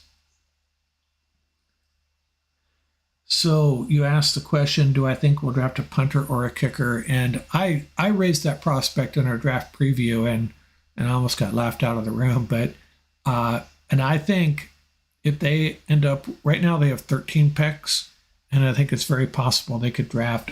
I would think a punter, and the only reason I say that is there's one draftable kicker, but I think he will go earlier. then the Rams would want to use a pick on special teams. But there's a punter, Michigan or Michigan State. He's probably on this prospect list. Let's take a look at the. And there's one really highly regarded long snapper, and I'm not going to advocate for that, but how do they have P and P1? Yeah, Behringer out of Michigan State. He's the one that I would consider drafting in the 7th round. Maybe earlier. He's just got a booming leg.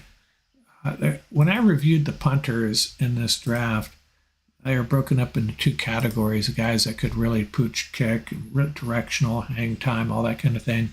And then there's guys like Behringer that can just kick the ball, kick the snot out of the ball. And the way I look at it is, I mean, you can coach the touch and the coffin corners and all that, but I don't think you can coach up, 70-yard kicks.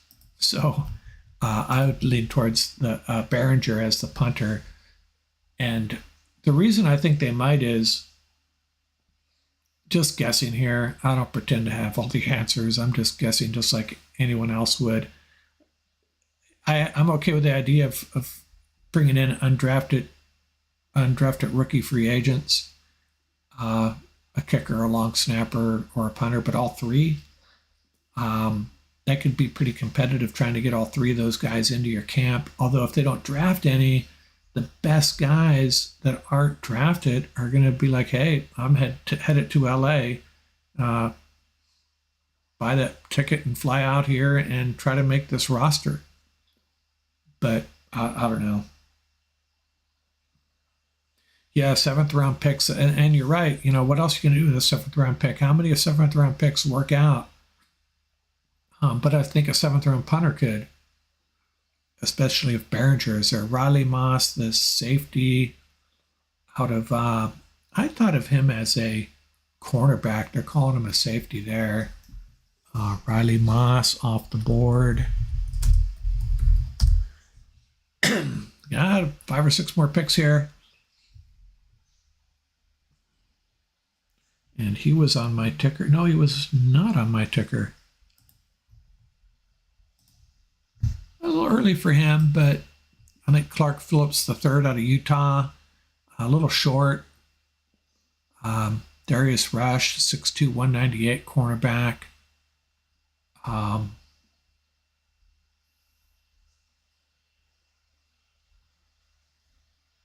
know there's some guys here that have already been drafted that I've missed.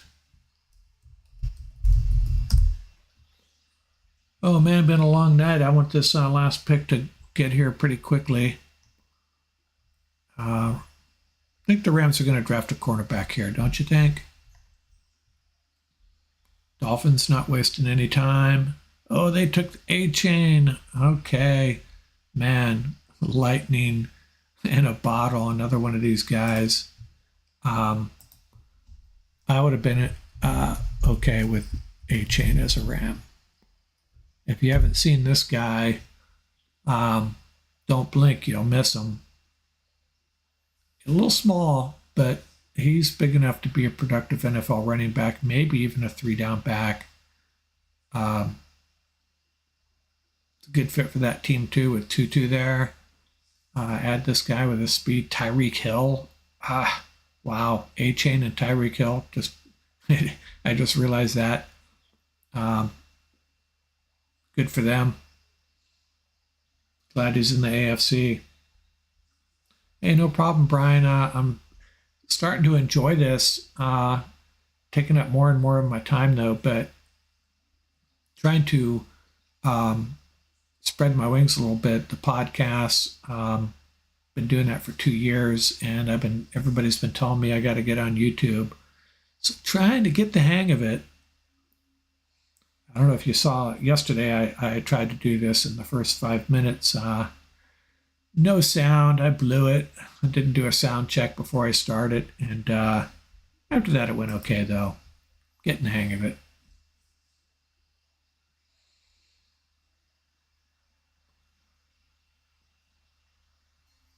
Should have a Laker game starting here pretty quickly, if not already. What time we got? Yeah, I think it starts at 7:30. So we got the Chargers, Ravens, Vikings, Jaguars, if my order is still correct. And they picked the linebacker. And this is a guy that I saw someone having the Rams pick him. And he's one of those guys that's just all over the field. Kind of gets himself into trouble by playing like overly aggressive, getting out of position. I think he would have been a good guy to put it next to Ernest Jones, perhaps. We need some help there. We need help a lot of places. But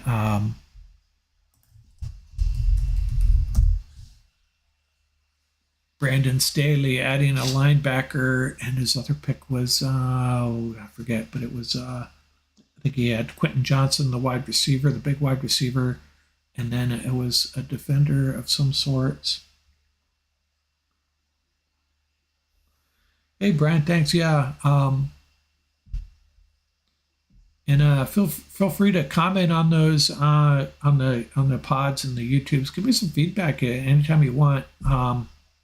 I don't get enough feedback. I wish people would tell me, what you want to hear, anything you want me to change up.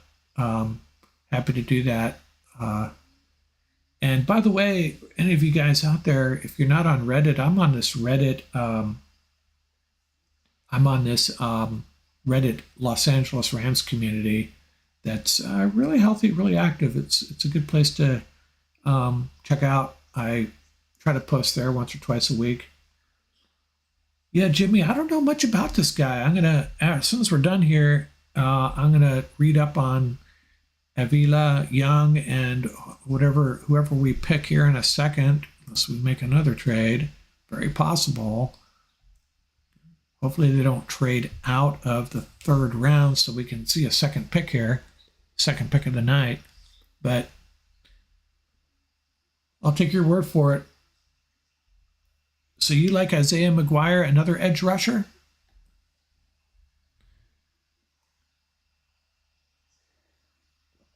It's, I wouldn't be against that as long as if they got this 128th pick, and I keep in mind they don't pick again till 161.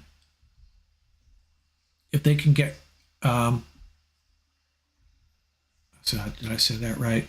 They pick 89, and then they pick 128, and then 161. So they only have 2 picks over the, it's over the fourth round, and the front half of the fifth round.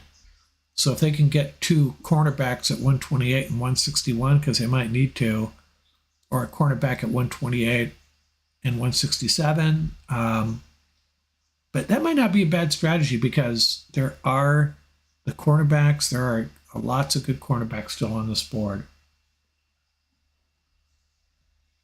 Oh, hey, thanks, Brian. Good to hear. It's good to hear. Thank you.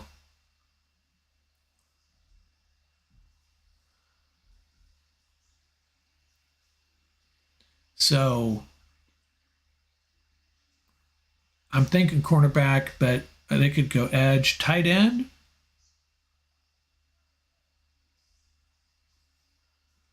Yeah, you're right. You think you need cornerbacks, but if you're getting at the quarterback with another edge rusher, Byron Young, and add Isaiah McGuire, your cornerbacks don't have to be.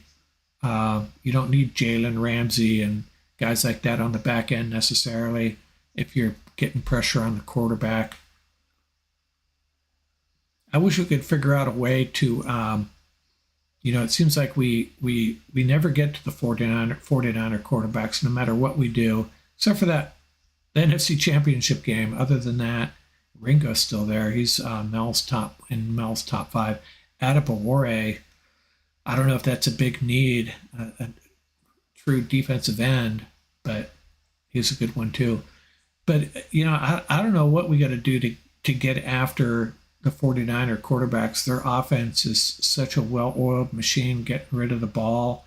It's like you need, 3 edge rushers and 5 cornerbacks to beat those guys. And then they hand off to Christian McCaffrey. That's a tough one. And NFC West is going to be really interesting. People thinking the Rams are not going to be competitive, already handing the division to all of a sudden the Seahawks are the best team in the division. I'm not buying that. I still think it's the 49ers. But then they had that quarterback problem, which is nice. I'm glad they have it, but I'm not glad it's because of injury, but I'm glad they have quarterback issues. The Rams do not. The most important position on the field. Yeah, 20, 30 holes. Yeah, we do. But I think this is my hope, and I understand what you're saying. I think our defensive line is fine. I think our safeties are fine. We're thin at linebacker. We're thin at edge. We're thin at cornerback. I think everywhere else we could be okay, even tight end, even running back. And my hope is that, the first time we take the field, hopefully we'll receive the ball on our first possession, and we'll very quickly remind people how effective this offense can be with a decent offensive line, people healthy, really deep offensive line, Cooper Kupp, Matthew Stafford, a running game, and maybe add a weapon here at some point. This offense could be okay. It really could be. And I think it was Tom Courts that said, this is a team that we're not going to put up 30 points every week like we used to. We're not going to put up 30 points on the 49ers maybe and teams like that, but we can still hammer enough teams to come away with 10 wins and be a playoff team riding our offense. And our defense just has to figure it out. So the 49ers trade up here. Hey, Jimmy. Yeah, I grew up in Ventura County. Spent a lot of time in LA County, obviously. Ventura, LA County. Grew up with the Rams and the Dodgers and the Lakers. Joe Staley, is this the guy that got into the beef with Andrew Whitworth's wife, and Andrew Whitworth called him out? And I think Joe backed down and said, yeah, you know what? You're right. I was kind of being, keep it clean here, a jerk. Now, they have, they lost Jimmy Ward. He's a cornerback, though. It's the 87th pick, so they traded with the Vikings. They had a couple picks at the end of this round, so I assume they traded up, maybe traded both. I don't know what they did, but they have the he was like a rookie safety. I thought he did really well, but whatever. I don't know much about this guy. Improving their defense even more, but I think their secondary has been, I wouldn't say a weakness, but the weakest part of their defense. And they did lose Jimmy Ward. And what's his name? Jason Verrett couldn't stay healthy, but still a pretty darn good defense with all the issues they had. I wonder if they thought the Rams were going to draft him. I don't see the Rams drafting a safety in the third round. Not with their quarterback needs. But who knows? Okay, one pick away, then we may shut it down as long as Rams don't trade again. Okay, I'm going cornerback here, but I'd be okay with Isaiah McGuire, someone like that. I'd be okay with Darnell Washington, or I don't know, I'm not sure which wide receivers are left there. But I still like Trey Palmer, the wide receiver from Nebraska, later in the draft, if they can grab him. Hey, Jimmy, what part of LA? When people say LA, it's like such a giant city. Tank Bigsby, the running back, goes to the Jags.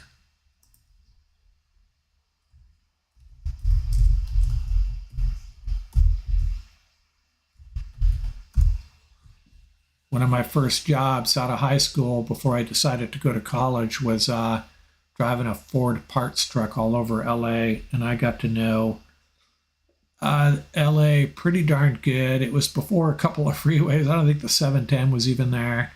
But I used to drive to Orange County, Hollywood, Crenshaw. There used to be a giant Ford dealer on Crenshaw Boulevard. I used to go down there almost on a daily basis. I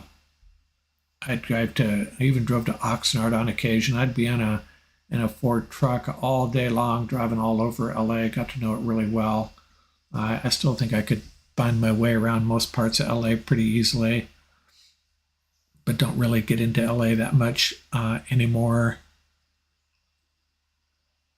Drop in on, it seems like we end up at the Grove once every 5 or 6 years for some reason. And I did the SoFi tour, which is, if you guys haven't been on the SoFi tour, you got to do it. It's like $35, free parking. They treat you really great. And man, it's incredible.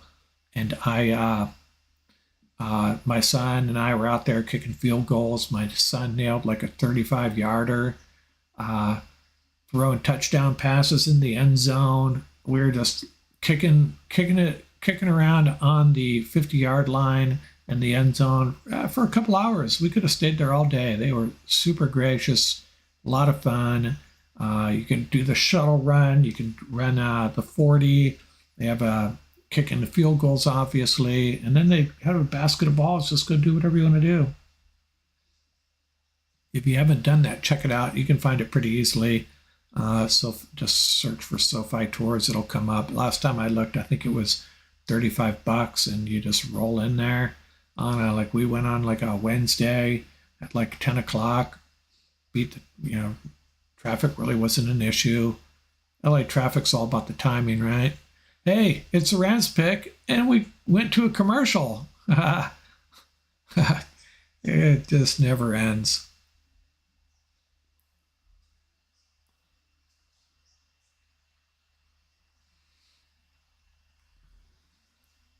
If this isn't, I don't know, I could go anyway on this pick. I really think it has to be cornerback. I'd be okay with the edge. I'd be okay with, I haven't looked at the top prospects here, and I haven't been keeping up the ticker, but there are some, Tyler Scott. The Rams met with Tyler Scott. They interviewed him. If that counts for anything.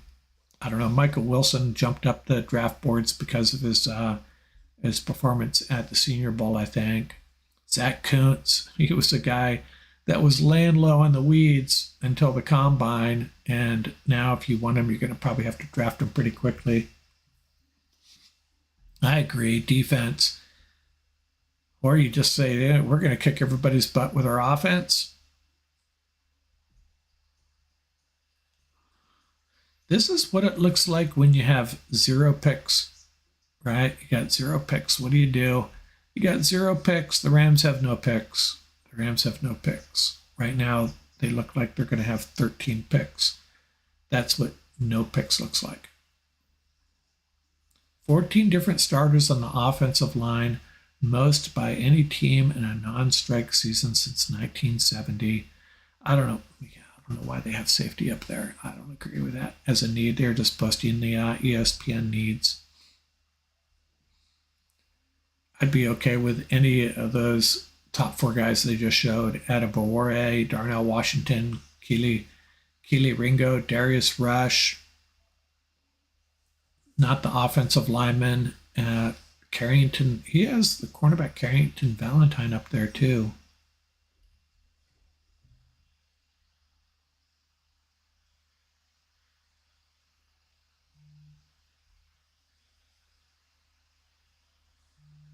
Kobe Turner, a defensive lineman.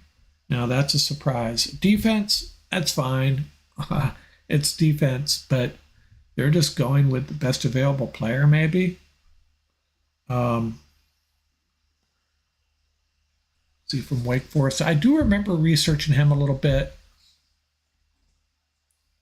I'm going to turn up the volume here a little bit.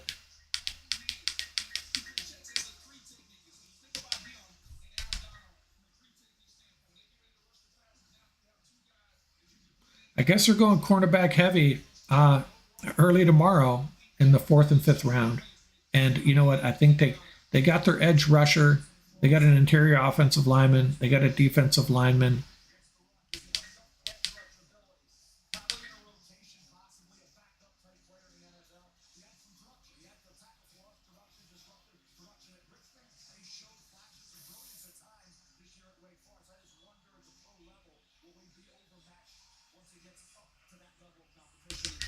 I guess Mel's not impressed with the pick, but so that's it for the day. I think I agree, Brian. Kind of basic, guards, defensive tackles. I don't know if Kobe Turner's a difference maker. We shall see, but yeah, I'm surprised that they passed on a couple of those cornerbacks that were still there. So I think I'm done for the night here. Interesting draft. I think the Rams are in a position to go get a couple of cornerbacks tomorrow and probably add a wide receiver and a tight end, a backup quarterback. I'm surprised that they went defensive line and interior offensive line, 2 of the top 3 picks, especially interior offensive line. But I understand it. They know what they're doing. We have to trust that they're making the right decisions here. I'm off to study here. No problem, Brian. This is a lot of fun. I'm going to go do my homework on all 3 of these guys. All 3 of these guys are guys that were not fully on my radar. So much for all my mock drafts, huh? 0 for 3 so far. Although on my predictions, I'm in good shape. I need to start drafting some cornerbacks, but so far I'm 3 for 3. But there you have it. Hey, thanks everybody. I'm going to sign off here. The Rams draft 3 players on the second day of the draft: an edge rusher, an interior offensive lineman, and a defensive lineman. And I'm sorry, I'm distracted by this the analysis here on the Cowboys picks. So I'll sign off here. Thanks a lot, everybody, for joining. It was a lot of fun. I'm not sure when I'll be able to do this again. I'll get a pod out by possibly as early as Sunday morning. I'll probably drop a couple of YouTube shorts during the week. I take a little bit of a break. Then we'll come back like on the 8th or 9th with our regularly scheduled pod. But check out our YouTube channel for shorts. YouTube shorts, I'll definitely be dropping them. And hey, thanks a lot, guys. Really appreciate the kind words. And we'll see you next time out here from Rams Up.